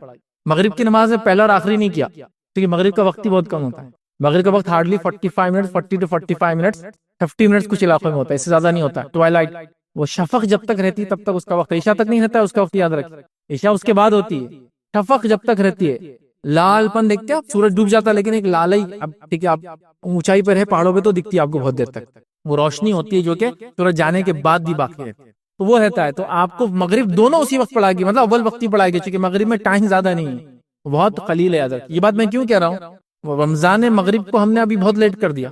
ایک مغرب کا ٹائم کب شروع ہوتا ہے معلوم؟ آج کا مغرب کا ٹائم تھا 6:37، تو آلریڈی وہ 5 منٹ کا دھکا دے کے افطار کو آگے لے کے چلے گئے ہم نے، تو آج ہو گیا 6:42 کا افطار تھا آپ کا، وہ اور لکھا ہوا بھی رہتا 6:37، مطلب 6:37 کو مغرب کا وقت، افطار کا وقت 6:42، تو مغرب ہو گئی تو افطار ہو گیا نہیں، لیکن احتیاط کرنا چاہیے۔ میں ہمیشہ پوچھتا ہوں، زکات دینے میں احتیاط کیوں نہیں کرتے؟ ڈبل دے دینا، دیے پہلے قبول ہوئی نہیں، ڈبل دے دو، 2 رکعت نفل پڑھی پھر اور 2 پڑھ لینا، پتہ نہیں پہلی قبول ہوئی نہیں ہوئی، وہاں احتیاط کچھ بھی نہیں، وہاں ایگزیکٹ پریسائز چل رہا۔ یہاں بھی تو اب سب معلوم نا، سورج کب نکلتا کب ڈوبتا، مطلب، اور گھڑیاں تو اتنی پرفیکٹ ہے کہ جس کی کوئی انتہا نہیں، مطلب آپ کی جو گھڑیاں، ہماری جو گھڑیاں چلتی، یاد رکھیں اس کی ٹائمنگ مون سے سنکرونائز ہوئے رہتے، مطلب ارتھ کے موومنٹ اور مون کے موومنٹ سے گھڑیاں چلتی، ہماری جو خاص طور سے آپ کی موبائل کی گھڑیاں جو موبائل کے اندر آپ کی آتی، اتنا ایگزیکٹ پریسائز چلتی ہے۔ اب کیا باقی رہا، جس زمانے میں یہ اینالوگ گھڑیاں تھے، کاٹے جب نیچے آتے تو ذرا جلدی ڈھلتے تھے، اوپر چڑھتے ذرا مشکل سے اٹھتے تھے، ایسا دیکھیں نا آپ نے، 9:15 بجے اتنا مشکل سے کاٹا جاتا تھا،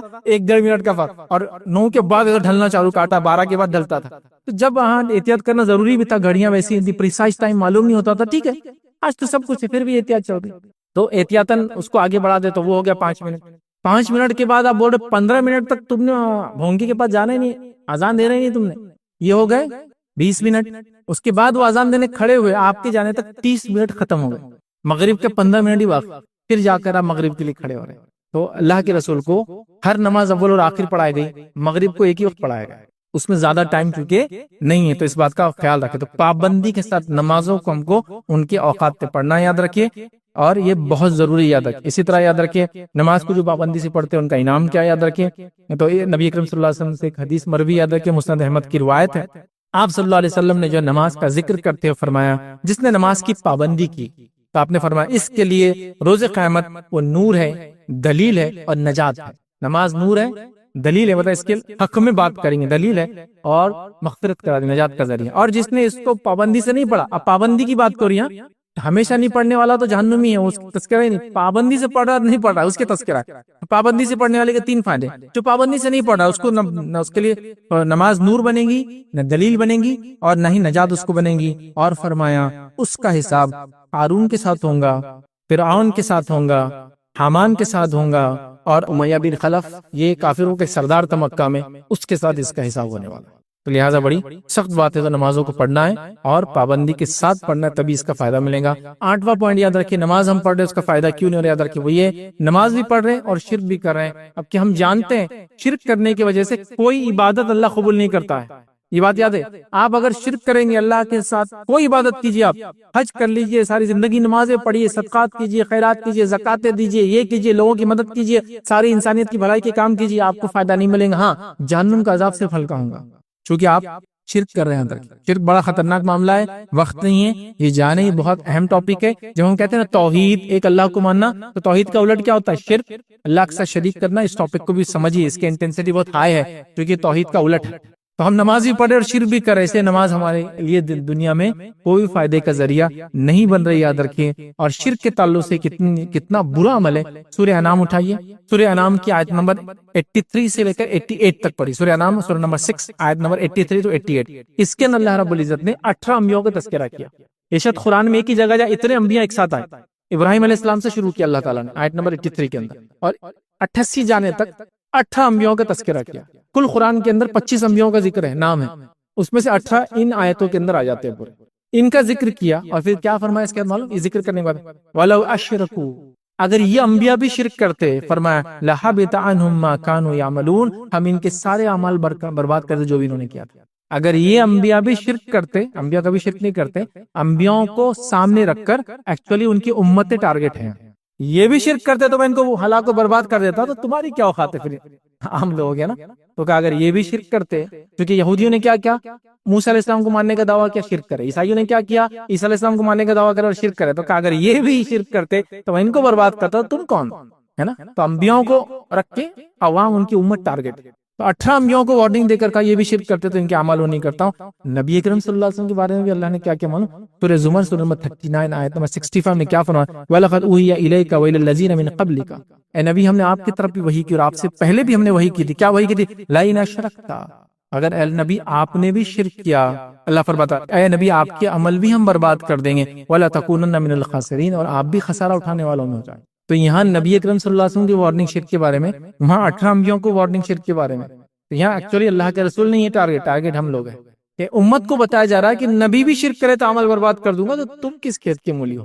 تم کیا وسیلہ لے کے آؤ گے میرے پاس شرک کر کے؟ میں کیسے معاف کروں گا تم کو؟ تو بات سمجھنے کی ہے، ہم نے شرک نہیں کرنا ہے، کیونکہ شرک کریں گے تو نماز کیا کوئی بھی چیز ہماری فائدہ نہیں دیں گی. اور یہ بڑی شرمناک بات ہے کہ آج مسلمان امت یاد رکھیے دھڑلے سے شرک کر رہی ہے، اور توحید کو شرک اور شرک کو ہم نے توحید بنا دیا. آئیے 9واں پوائنٹ یاد رکھیے کہ نماز تو پڑھ رہے ہیں، زندگی میں تبدیلی نہیں آ رہی. وہ یہ یاد رکھیے، وہ یہ ہے، یہ بھول جانا کہ نماز ہم پر کیوں فرض ہے. یہ ہم بھول گیا تھا کہ نماز ہم پر فرض بھی ہے. کیوں فرض ہے؟ نماز ہم پر اس لیے فرض ہے کہ ہم اس میں اللہ کا ذکر کرتے ہیں، یاد رکھیں. اور اللہ کا ذکر ہمارے لیے بڑا ضروری، یاد رکھیں. سائنٹیفک اسٹڈیز بتا رہی ہے کہ ایک انسان اگر کوئی دنیا میں بڑا کام کرنا چاہتا ہے تو اس کو یکسوئی کے ساتھ، پورے کنسنٹریشن کے ساتھ اپنے اگر مائنڈ کو ایک جگہ لگا دے تو دنیا میں کامیاب انسان بن جائے. میڈیٹیشن لوگ کر رہے ہیں سکون کے لیے. یہاں ہم کو یہ سب چیزیں پہلے سے ڈیفالٹ دے دی گئی. نماز پڑھو، خوشی اور خضوع کے ساتھ پڑھو، پورا دل لگاؤ اس کے اندر. یہ خود تمہارا میڈیٹیشن بھی ہے، یہ تمہاری ایکسرسائز بھی ہے. ہم ایکسرسائز کے لیے نماز نہیں پڑھتے، میڈیٹیشن کے لیے نماز نہیں پڑھتے. اللہ نے حکم دیا، اس کے رسول کے طریقے پہ ہم پڑھتے ہیں، لیکن یہ سائڈ بینیفٹس ہم کو خود بخود مل رہے ہیں، یہ اس کے ساتھ آ رہے ہیں. جیسے کہ انسان واکنگ کرنے نکلیں گا تو فریش ایئر بھی ملیں گی، لوگوں سے ملاقاتیں بھی ہوں گی، فلاں کئی چیزیں، لیکن وہ کہہ رہا ہے میں واکنگ صحت کے لیے کر رہا ہوں، باقی بینیفٹ مجھے ملتے جاتے ہیں جب واکنگ کرتا ہوں. سستے پھل اور اچھے پھل بھی صبح مل جاتے ہیں، نئے نئے پروڈکٹس بھی دیکھنے کو مل رہے ہیں، نئے دوست بھی بن رہے ہیں، سب سائڈ ہے. تو نماز کے لیے ہم کھڑے ہیں، یہ اصل چیز ہے اللہ کو یاد کرنا. جب یاد کرتے ہیں تو side benefits and number of benefits ہوتا ہے. یہ اللہ رب العزت کا ایک بڑا فضل ہے، جود اور کرم ہے. ایک بار جو ہے میرا ایک سفر ہوا، ہم نے ایک شخص کو دیکھا جو کھیت سے کام کر کے آ رہا تھا. اب مجھے ایک بتائیے، ایک آدمی کھیت سے کام کر کے آ رہا ہے، جو اس کی حالت ہے، جو اس کے پیروں کی، ہاتھ کی مٹی اور یہ دھول لگی ہوئی ہے، اس کے لیے کوئی وجہ نہیں تھی منہ ہاتھ دھونے کی، لیکن اگر وہ مسلمان ہے تو 5 ٹائم وضو کر رہا ہے. تو صاف صفائی خود بخود بائی ڈیفالٹ ہو رہی ہے. ایک آدمی کچھ بھی رہے تو 5 وقت وضو کر رہا ہے، وضو کرنے کی وجہ سے اس کی صاف صفائی ہو رہی ہے. بائی ڈیفالٹ ہم صفائی رکھ رہے ہیں، حالانکہ ہم صفائی کے لیے نماز نہیں پڑھتے ہیں. نماز پڑھتے ہو تو صفائی ہو جاتی ہے، لیکن یہ اس کے سائڈ بینیفٹ ہے، مل رہے ہیں نا، کون انکار کر سکتا ہے. ہم روزہ رکھتے ہیں، کیوں رکھتے ہیں؟ اللہ کو راضی کرنے کے لیے، تقوی حاصل کرنے کے لیے. اللہ کے رسول نے وہ رکھا، ہم کو رکھنے کا حکم دیا، یہ ایک فریضے میں سے ہے، بس اس کا ہم فائدہ اٹھائیں گے دنیا اور آخرت. لیکن روزہ رکھنے سے کیا دنیا میں فائدے نہیں ہوتے؟ ہو جائیں. ابھی ہر آدمی کو ڈاکٹر سجیسٹ کر رہا ہے آپ انٹرمیڈینٹ فاسٹنگ کیجیے، چونکہ آپ بہت صحت مند ہو چکے ہیں. ہر آدمی بول رہا 12 سے 14 گھنٹے میں کچھ کھاتا پیتا نہیں، پھر کھاتا. تو کچھ لوگ بول رہے ہم سورج نکلنے سے ڈوبنے تک کچھ نہیں کھاتے پیتے، پھر اس کے بعد ڈوبتے کھا لیتے ہیں، پھر نکلنے سے پہلے کھا لیتے ہیں. یہ روزہ ہی ہے، یہ جو فاسٹنگ کے ٹائپس آ گئے نا، یہ روزہ ہی ہے، اور وہ کر رہے ہیں اور اس کے فائدے اٹھا رہے ہیں. ویٹ بھی کم ہو رہا ہے، صحت بھی اچھی ہو رہی ہے. آپ کو معلوم بہت ساری بیماریوں کا علاج ہے فاسٹنگ. ایک پوری ریسرچ ہے جاپان کے سائنٹسٹ نے کی، اور اس کی ویڈیوز بھی موجود ہے. انہوں نے کہا جو فاسٹنگ واٹر لیس ہوتی ہے، فاسٹنگ کے کئی ٹائپس دنیا میں چلتے ہیں، روزوں کی کئی قسمیں. کچھ قسموں میں یہ ہے کہ وہ جوس پیتے ہیں، پانی پیتے ہیں، اناج نہیں کھاتے لیکن سبزیاں اور پھل کھا سکتے ہیں، جیسا کہ چپس کھا سکتے ہیں اور فلاں فلاں فلاں کرتے ہیں. تو وہ بھی فاسٹنگ کی ٹائپ ہے. کچھ فاسٹنگ میں وہ کھاتے کچھ نہیں لیکن پی سب سکتے ہیں، وہی فاسٹنگ. کچھ فاسٹنگ میں لوگ صرف گرم پانی پیتے ہیں، ایسے بھی مذاہب ہے جس میں گرم پانی آپ پی سکتے ہیں، اور ان کے فاسٹ 10 دن 20 دن 30 دن 40 دن تک بھی ہوتے ہیں. تو ویسے بھی خالی پانی پیتے شام میں ایک بار، تو وہ بھی ہے. لیکن ہماری فاسٹنگ جو ہے وہ واٹر لیس ہے، پانی بھی نہیں پیتے اور کھانا بھی نہیں کھاتے. تو کہا جب یہ فاسٹنگ کوئی کرتا ہے تو اس کے باڈی اپنے آپ اندر ڈیڈ سیلز کو کھانا شروع کر دیتی ہے جب وہ بھوکا رہتا ہے، اور جس کے نتیجے میں فیٹس بھی برن ہوتے ہیں، بیماریاں بھی ضائع ہو جاتی، ختم ہو جاتی معلوم. تو بھوکا رہنے کے یہ فائدے ہیں. اور 1 مہینے ایک اسٹڈی اور بتاتی کہ 1 مہینے تک کسی بھی چیز کی اگر آدمی عادت ڈالے، کوشش کرے، تو اس کے نیورولوجیکل چینجز باڈی میں ایسے آتے ہیں کہ وہ عادت چھوڑنے کے لیے اور پکڑنے کے لیے کافی ہو جاتے ہیں اس کے لیے. مطلب کسی عادت کو سیکھنے اور چھوڑنے کے لیے 1 مہینہ مور دین انف ہوتا ہے. تو ہم کو پورا 1 منتھ کی فاسٹنگ دی گئی تاکہ تم برائی سے دیکھنے سے بچو، سننے سے بچو، بری چیزیں کھانے سے بچو، حرام چیزیں حرام کیا حلال بھی نہیں کھا رہے نا روزے کی حالت، تو اس سے بچو. جب 1 مہینہ ہی نہیں کرو گے تو پھر تمہارے لیے عادتوں کو، برائی کو چھوڑنا آسان ہو جائیں گا. لیکن بڑی افسوس کی بات ہے ہم ہر چیز کا جو مقصد تھا اس کو بھول گئے ہیں. بڑی افسوس کے ساتھ کہہ رہا ہوں، یاد رکھیے یہ رمضان، مطلب پچھلے رمضان میں کچھ چیزیں محسوس کیا میں نے، لیکن یہ رمضان جو میں دیکھ رہا ہوں، پچھلے رمضان میں نے بولا بھی تھا کہ 10 رمضان سے ٹرینڈز بدلتے ہیں ہمارے پاس، نمازوں کم ہو جاتے وغیرہ. یہ رمضان تو 5ویں ختم ہو گئے. لوگ 5 رمضان کے بعد مسجدوں کی تعداد 25% گر گئی تھی، 10 کے بعد نہیں گری یہ بار. 10 کے بعد ابھی 19 روزے میں تو مور دین ہاف ختم ہو گیا مسجدوں سے. اور ایسا لگ رہا ہے کہ پورا رمضان عید کے لیے آیا ہے، رمضان تقوی کے لیے آیا، رمضان آپ کو صدقہ اور خیرات کرنے کے لیے آیا، رمضان گناہوں کو مٹانے کے لیے آیا، رمضان زندگی میں برکت لانے کے لیے آیا، رمضان روزے کے کئی فائدے دینے کے لیے آیا. ابھی یہ سال تو لگ رہا رمضان پیورلی عید کے لیے آیا. پوری تیاریاں 30 ڈیز عید کے لیے ہو رہی، پورا مطلب ڈے 1 سے بازار چالو تو 30 ڈے تک صرف تیاری عید کی ہو رہی. مطلب رمضان تقوی کے لیے نہیں، رمضان عید کے لیے ہو گیا. دکانیں والوں نے لائٹ والی دکانیں بنا دی، زبردست چھکمک ایک دم، بالکل روزے کا انتظام، افطار کا انتظام، نمازوں کا آپ کا انتظام، لیڈیز مال، جینٹس مال ہے نا، کھل گئے نا سب سیگریگیشن کے ساتھ، بالکل دھکا بکی نہیں ہونا بول کر ساری چیزیں ہو رہی. میں کچھ بھی اس کو برا نہیں کہہ رہا ہوں، وہ سب حلال ہے، میں کہہ رہا ہوں لیکن رمضان کا مقصد تقوی ہے، رمضان کا مقصد عید نہیں ہے. یہ سال ایسا لگ رہا ہے رمضان کا مقصد عید ہے، تقوی نہیں ہے. کمپلیٹ تیاری عید کے لیے، کمپلیٹ. دیکھیے ہر آدمی فکر میں عید کو کیا لینا ہے، تو نے کیا لیا، تو نے جوتا لے گیا، تیرے کو جانا ہے کہ میں وہاں سے دلاتا، یہاں فلاں انسٹا سے وہاں بہت اچھا لا کے دے رہا سعودی کا مال، فلاں یہ ہو رہا ہے، سب عید کے مطلب رمضان عید سے جڑ گیا. جبکہ رمضان تقوی سے تھا، تقوی حاصل کرنے کے بعد اس کی خوشی یہ تھی کہ آدمی ایک دن عید مناتا ہے.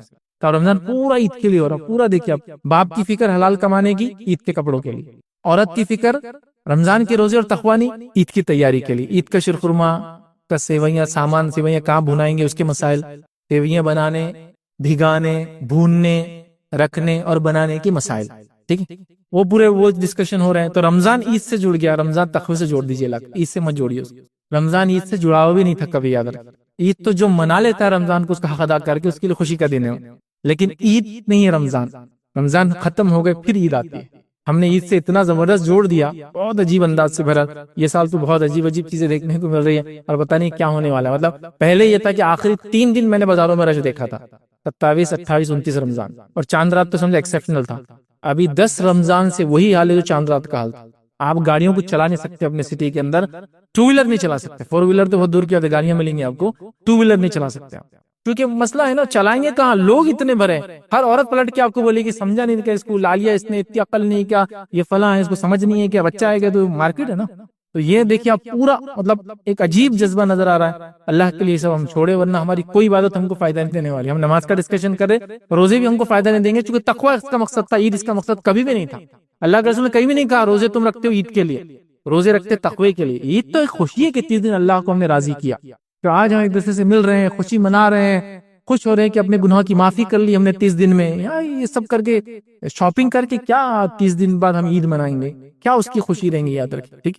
تو یہ سمجھنے کی ہم کو یاد رکھیں ضرورت ہے، یاد رکھیں، تو گناہوں کو روکنے کے لیے نماز ہے، یاد رکھیں، گناہوں کو مٹاتی یاد رکھیں ہماری نماز، یاد رکھیں، اور ہم نماز کا مقصد ہم بھول گئے، یاد رکھیں، اس کے نتیجے میں تمام چیزیں ہو رہی ہے۔ اللہ کے رسول صلی اللہ علیہ وسلم کے زمانے میں ایک شخص سے ایک غلطی ہوئی، گناہ ہوا، جب گناہ ہوا تو اللہ کے رسول کے پاس آیا اور گناہ کے بارے میں بتایا۔ نبی اکرم صلی اللہ علیہ وسلم نے فرمایا کیا تو نے ہمارے ساتھ نماز نہیں پڑھی ابھی؟ تو کہاں پڑھی ہے؟ تو کہا ان الحسنات یذہبن السیئات، نیکیاں گناہوں کو معاف کر دیتے۔ گناہ کبیرہ نہیں ہے، صغیرہ لے، تو نیکی کرنے سے گناہ، تو نماز پڑھ رہے ہیں فرض ہے، نماز پڑھ رہے گناہ مٹ رہے، نماز پڑھ رہے زندگی برکت آ رہی، نماز پڑھ رہے کئی چیزیں، میں نے کہا نا جو نماز کی اہمیت، میرا لیکچر ہے 30 فائدے نماز کے اور 30 نقصانات اس کے دنیا اور آخرت کے، ہم نے اس میں دیکھے۔ تو نماز بڑی اہم چیز ہے، یاد رکھیے، اس کو بھولیے مت کہ فرض کیوں ہم پہ، یاد رکھیے اللہ کا بڑا احسان ہے۔ دیکھیے صحابہ جب نماز فرض نہیں ہوئی تھی، اللہ نے جس حالت سے ان کو نکالا تھا، اس کے شکرانے میں اپنی طرف سے 2 وقت نمازیں پڑھتے تھے، یہ نفل نماز تھی، خود سے شکرانے میں کہ اللہ نے اتنا اچھا دین دے دیا، اور وہ ویٹ کرتے تھے کہ کاش کہ کچھ عبادت اللہ ہم پہ فرض کرے، ہمارا رب ہم کو کچھ فرض کرے،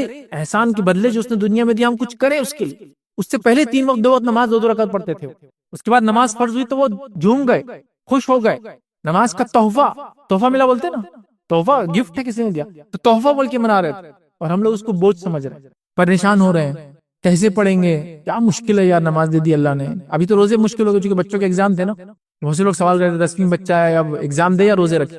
روزے سے ایگزام کا کوئی لینا دینا ہی نہیں ہے، یہ دنیا کے ایگزام میں بھی فائدہ ہے اور آخرت کے ایگزام میں فائدہ دینے والی چیز ہے، رکھنا ہی ہے اس کو۔ الٹا سوال ہو رہا کہ بھائی روزہ کیسا رکھنا، چھوڑ دینا کیا؟ 10ویں میں بچہ آ گیا تو روزہ نہیں چھوڑ سکتا، بالغ ہو جاتا ہے بچہ، تب تک کوئی بھی بچہ بالغ ہو جاتا ہے 10ویں میں، کیسے چھوڑیں گا؟ رکھنا ہی ہے، اس کو سکھاؤ، کئی سالوں سے پریکٹس دلانا تھا اس کو۔ تو بہرحال عجیب و غریب چیزیں تو مقصد نہ بھولے، تو صحابہ انتظار کر رہے تھے، یاد رکھیے، اور ہم کو جو چیزیں مل گئی، یاد رکھیے، ہم اس کو چھوڑنا چاہتے، اس سے پریشان ہیں۔ 10ویں اور آخری پوائنٹ یاد رکھیے، نماز تو ہم پڑھتے، اس کا فائدہ ہمیں کیوں نہیں مل رہا، وہ یاد رکھیے، اللہ کی عبادت کرنا لیکن ساتھ میں بندوں کا حق بھی مارنا، تو نماز فائدہ نہیں دیتی پھر، یاد رکھیے، اللہ کی عبادت بھی کر رہے ہیں، بندوں کا حق بھی مار رہے ہیں، یاد رکھیے، اور بندوں کا حق مارنے سے، یاد رکھیے، بہت خطرناک چیز ہے، یاد رکھیے، جس کی کوئی امتحان، یاد رکھیے، اتنے نقصان ہے جب بندوں کے انسان حق ماریں گا، یاد رکھیے، چاہے کتنی نمازیں پڑھے، بندوں کا حق مارنے والے کی نجات نہیں ہو سکتی، یاد رکھیے۔ بہت مشہور روایت، بہت مشہور حدیث ہے، بس مفہوم رکھتا ہوں۔ نبی اکرم صلی اللہ علیہ وسلم نے سوال کیا کہ میری امت کا مفلس کون ہے؟ صحابہ، تو کہا اللہ کے رسول اس کے بعد دینار و درہم نہیں ہے، مال و دولت نہیں ہے، روپیہ اور پیسہ نہیں ہے، تو کہا نہیں، میری امت کا مفلس خلاش، بھکاری یہ نہیں ہے، پھر کون ہے؟ تو کہا یہ وہ شخص ہے جو اللہ کے سامنے حاضر ہوں گا اور اس نے نمازیں بھی پڑھی ہوں گی، مطلب لے کے آئیں گا پوری نمازیں، اور اس نے روزے بھی رکھے، اس نے اللہ کی راہ میں زکوٰۃ بھی دی ہوں گی، اللہ اکبر، 3 بڑی عبادتیں کر کے، اور ظاہر سی توحید پہ بول کے قبول ہوں گی، یاد رکھیں، تینوں کر کے آیا تھا، الحمدللہ۔ تو نماز بھی لا رہا ہے، روزے بھی لا رہا ہے، زکوٰۃ بھی لا لیا آپ نے، مطلب اس معاملے میں تو سکسیسفل ہو گیا، وہ کامیاب تھا، ابھی ہم اس میں فیل جا رہے ہیں، یہ تو تھا اس۔ لیکن جب وہ آگے بڑھیں گا، پیچھے سے ایک آدمی آواز دیں گا، اے اللہ مجھے گالی دی تھی، اے اللہ میرا حق مارا تھا، اے اللہ مجھ پہ الزام لگایا تھا، اے اللہ میرا خون بہایا تھا، اے اللہ مجھ پہ ہاتھ اٹھایا تھا، وہ لوگ آواز دیں گے، اللہ کہیں گے ٹھیک ہے فرشتوں سے، یہ جو آواز دے رہے ہیں ان کا حساب کرو، اللہ نے اپنا حساب کر لیا، نماز بھی درست، زکات میں بھی کامیاب اور روزے میں بھی کامیاب، اب ان کو اجر دے دو، تو اس کی نیکیاں لی جائیں گی، اس کو دی جائیں گی، اس کی نیکیاں لی جائیں گی، اس کو دی جائیں گی، اس کی وہ لوگ فرشتے آ کر کہیں اللہ اس کی ساری نیکیاں ختم ہو گئی، لیکن پکارنے والا بھی پکار رہے پیچھے، بندوں کیا کبھی باقی، تو آپ کیا کریں؟ تو اللہ کہیں گا ان کے گناہ اٹھا کے اس کے اوپر ڈالتے جاؤ، کیونکہ نیکیاں ختم ہو گئی نا اس کی، اب ان کو کیا فائدہ ہوگا؟ ان کے گناہ کم کر دیں گے، پہلے نیکیاں بڑھائے تھے، اب گناہ کم کریں، تو گناہ کم کریں گے اور اس کو ذلیل کر کے ڈالا جائیں گے جہنم۔ تو مفلس اس امت کا مفلس ہے، تو نماز بھی چالو ہے، گناہ بھی چالو ہے، کام نہیں آنے والی پھر نماز یاد رکھ، اس لیے ہماری نمازیں ہم کو فائدہ نہیں دے رہی، یاد رکھ۔ اسی طرح دور حاضر میں اتنے حقوق العباد بندوں کے حق ہم مار رہے ہیں جس کی کوئی انتہا نہیں، یاد رکھی۔ 5 وقت نماز بھی چالو ہے اور جھوٹی قسمیں کھا کے مال بھی بیچنا چالو ہے، 5 وقت نماز بھی چالو ہے، پڑوسی کا حق بھی مارنا چالو ہے، 5 وقت نماز بھی چالو ہے، لوگوں کی زمینیں بھی مارنا چالو ہے، 5 وقت نماز بھی چالو ہے، اور دکان کرائے سے لی بیٹھ گئے اس کے بعد زندگی بھر کے لیے، ہاں وہ چھوڑنا بھی نہیں، آگے تو ہمارا یہ حق ہے، آپ کا حق 1000 سال رہنے کے بعد بھی شریعت نہیں ہوتا، آپ جس کا امانت ہے اس کو لوٹانا ہی پڑے گا آپ کو، کیونکہ اس نے آپ کو کرائے سے دیا ہو، رینٹ دیا، ٹھیک ہے، تو یہ سمجھنا پڑے، تو ساری چیزیں ہماری چالو ہے، اور پھر ہم وہ کریں۔ خالی ایک زمین کے تعلق سے نبی اکرم صلی اللہ علیہ وسلم کیا فرماتے ہیں؟ آپ نے فرمایا کہا کہ جو شخص دنیا میں ایک بالش کسی کی زمین لیں گا، ایک بالش approximate 9 inch 7 into 9 inch 10 inch کے قریب ایک بالش ہوتی ہے نا، ایک رف چیزیں ہوتی ہے، ٹھیک، ایک بالش، ایک کٹورا، ایک لوٹا، رف چیزیں یا اسٹیمیٹ رف ہوتے ہیں، ایک بالش دنیا میں زمین ماری ہوں گی، اللہ تعالیٰ روز قیامت 7 زمین کا توق اس کے گلے میں ڈالیں گا، 7 زمین کے برابر وزن ڈالا جائے گا صرف ایک بالش زمین مارنے، اور ہمارے پاس ایسی حق مارنا تو بہت بہت خاص چیز ہے۔ دادا کا اپنے کھیت تھا، پھر ابا نے اس کھیت کو بڑا کرے، اچھا بازو کی زمین خریدے؟ نہیں خریدے نہیں، بڑا کیا اس کو۔ یہ کیسے بڑا ہوتا ہے؟ آئیڈیے سے مٹی ادھر ڈالتے گئے، ہر روز صبح تھوڑا تھوڑا تھوڑا تھوڑا تھوڑا تھوڑا، پھر جھاڑ لگا دیے ایک ادھر، پھر بولے یہ جھاڑ تیرے اور میرے بیچ میں ڈفرنس ہے، جبکہ 3 فٹ ادھر جھاڑ لگا تھا، الحمدللہ زمین میں برکت آ گئی، 3 فٹ زمین ادھر سے لمبی ہو گیا ماشاءاللہ۔ لیکن آخرت میں صرف ایک بالش کی وجہ سے 7 ارتھ 7 زمین گلے میں اس کے ڈالا جائے گا ذلیل کرنے کے لیے۔ کیسے اٹھائیں گے اس وزن کو آدمی؟ بتائیے، ایک آدمی کے گلے میں کتنی پسندیدہ چیز ہو، کلو 2 کلو زیادہ وزن ہو گیا نا، اس کا کچھ دن بعد اس کی گردن خراب ہونا چالو ہوتی ہے، وہ تھوڑی دیر پہن سکتا پھر اتارنا پڑتا ہے، سمجھا؟ وہ اتنی خطرناک چیز ہے، 7 زمین کا وزن اٹھائیں گا صرف گلے میں ڈالیں، پھر نمازیں اس سے نہیں بچا سکتی ہم کو، اگر زمین مارا ہے وہ واپس دینا پڑے گا۔ زمین بڑی کیسے آپ کی، ایسی برکت کیسی آپ کی زمین، لوٹے آپ نے بازو والی کی زمین، دے دو اس کو، یعنی وہ جو ہو گیا وہ ختم اب نہیں، لیکن وہ جہنم میں جائیں گے نا آپ کے دادا اور باپ، اس کی نہیں فکر ہے آپ کو، مطلب اس کی وراثت سے آپ اس کے گناہوں کو باقی رکھنا چاہیں گے۔ ایسی عجیب اولاد ہے، اولاد تو کیا نہیں سوچتی اپنے والدین کے لیے، ہاں کہ مغفرت ہو جائے، رحم ہو جائے ان پہ، تو کیسے لے سکتے، لیکن یہ سب کر رہے ہیں، نماز بھی چالو ہے، یہ سب چیزیں بھی چالو ہے۔ ہم نے یہ بھی بہرحال دیکھا کہ فیشن پرستی بھی چالو ہے، تہجد بھی چالو ہے، عورتوں میں تو ایک دم کامن دیکھا جا رہا ہے آج کل، تہجد گزار ہے انہوں، لیکن پردہ نصیب نہیں ہو رہا، کبھی تہجد بھی اور پردہ بھی نہیں، عجیب کمبینیشن دکھ رہا ہے۔ شاید وہ تہجد اسی لیے پڑھتے کہ یہ چیز اس کا سپلی مطلب کیا الٹرنیٹ ہو جائے کہ بھائی یہ نہیں کروں گی تو یہ کروں۔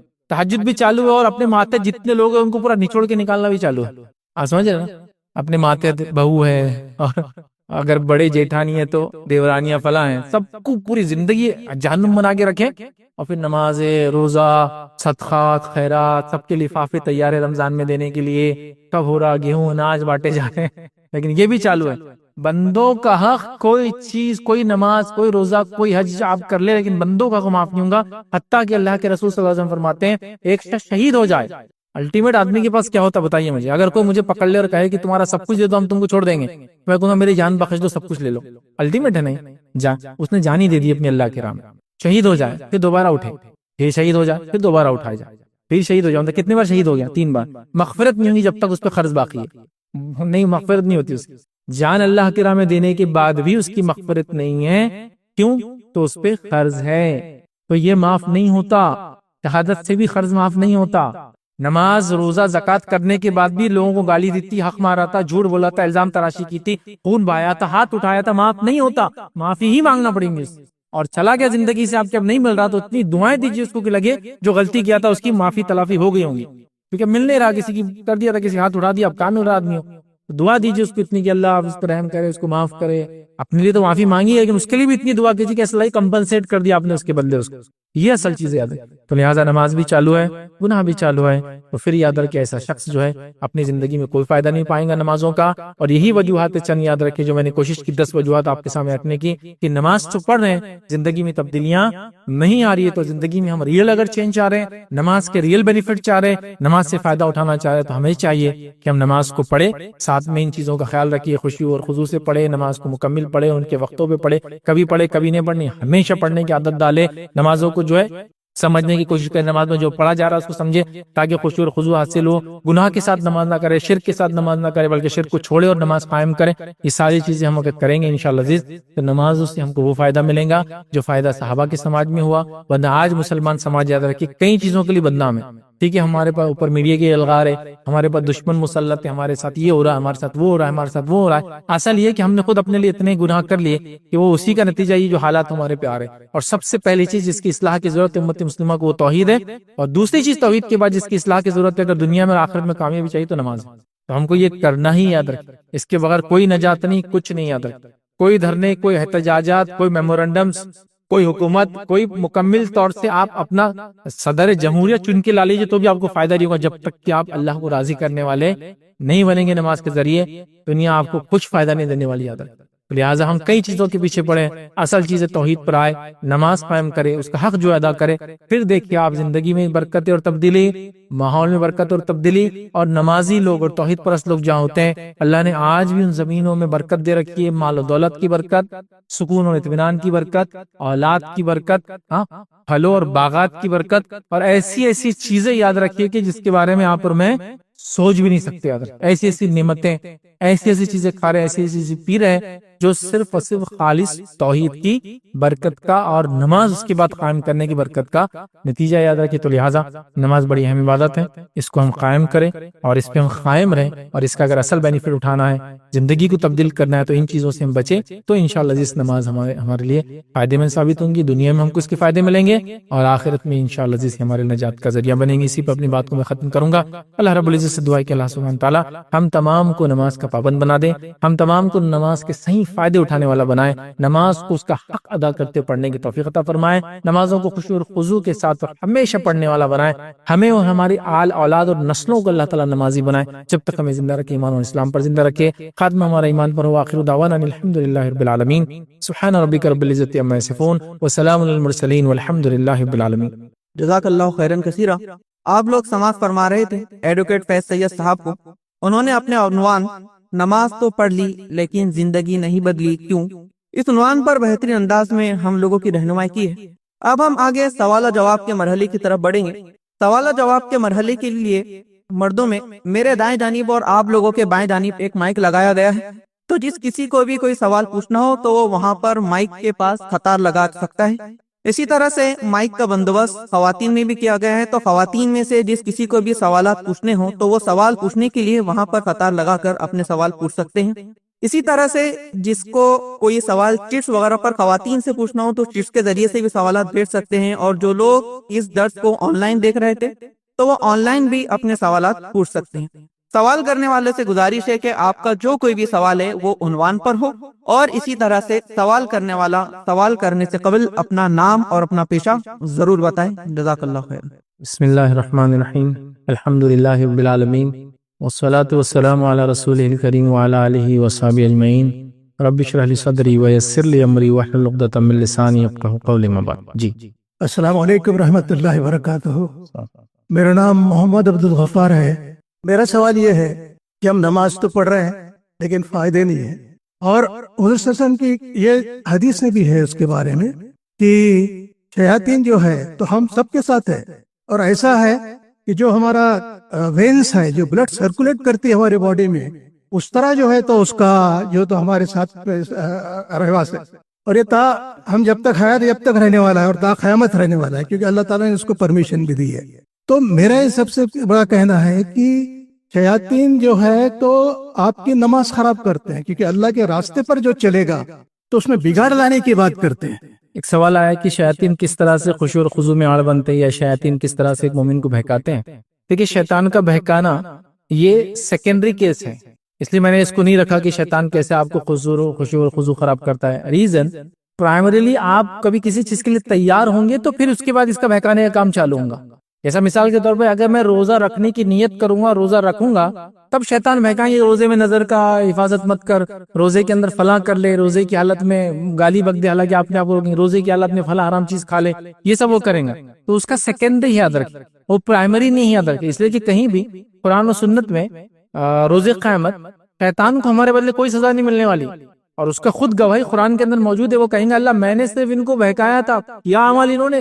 تو اصل ہم ہیں کلپریٹ، کیونکہ اس کا کام صرف بہکانا ہے، وسوسے ہم کو ڈالتا ہے، فزیکلی روک نہیں سکتا ہے. تو جب ایک مومن تہیا کرتا ہے میں نماز پڑھوں گا، تب اس کا بہکانا شروع ہو جاتا ہے، تب وہاں سے اس کا اپنا کام شروع کر دیتا ہے. تو لہٰذا وہ بھی ایک وجہ ہماری خشوع و خضوع خراب کرنے کا وغیرہ، اور اس کو ہم اس کا علاج بھی اللہ کے رسول نے ہم کو بتا دیا. جیسے مثال کے طور پہ نبی اکرم صلی اللہ علیہ وسلم نے بتایا کہ جب کوئی شخص نماز پڑھتا ہے تو کنزب نامی ایک شیطان ہوتا ہے، وہ خاص شیاطین کی قسم ہے جو صرف نماز میں آپ کو ڈسٹریکٹ کرنے آتے ہیں. جیسے آپ نماز پڑھیں گے تو کوئی ایسی بات یاد دلائیں گے جو بہت دنوں سے بھولے ہوئے تھے، آپ ایسا کام یاد دلائیں گے جو بہت ارجنٹ تھا لیکن آپ کو یاد نہیں تھا، نماز میں یاد آتا ہے، تو اس کا یہ کام ہے. تو نبی اکرم صلی اللہ علیہ وسلم نے کہا جب یہ خنزب آئے اور تم کو نماز میں ڈسٹرب کرے تو کیا کرنا ہے؟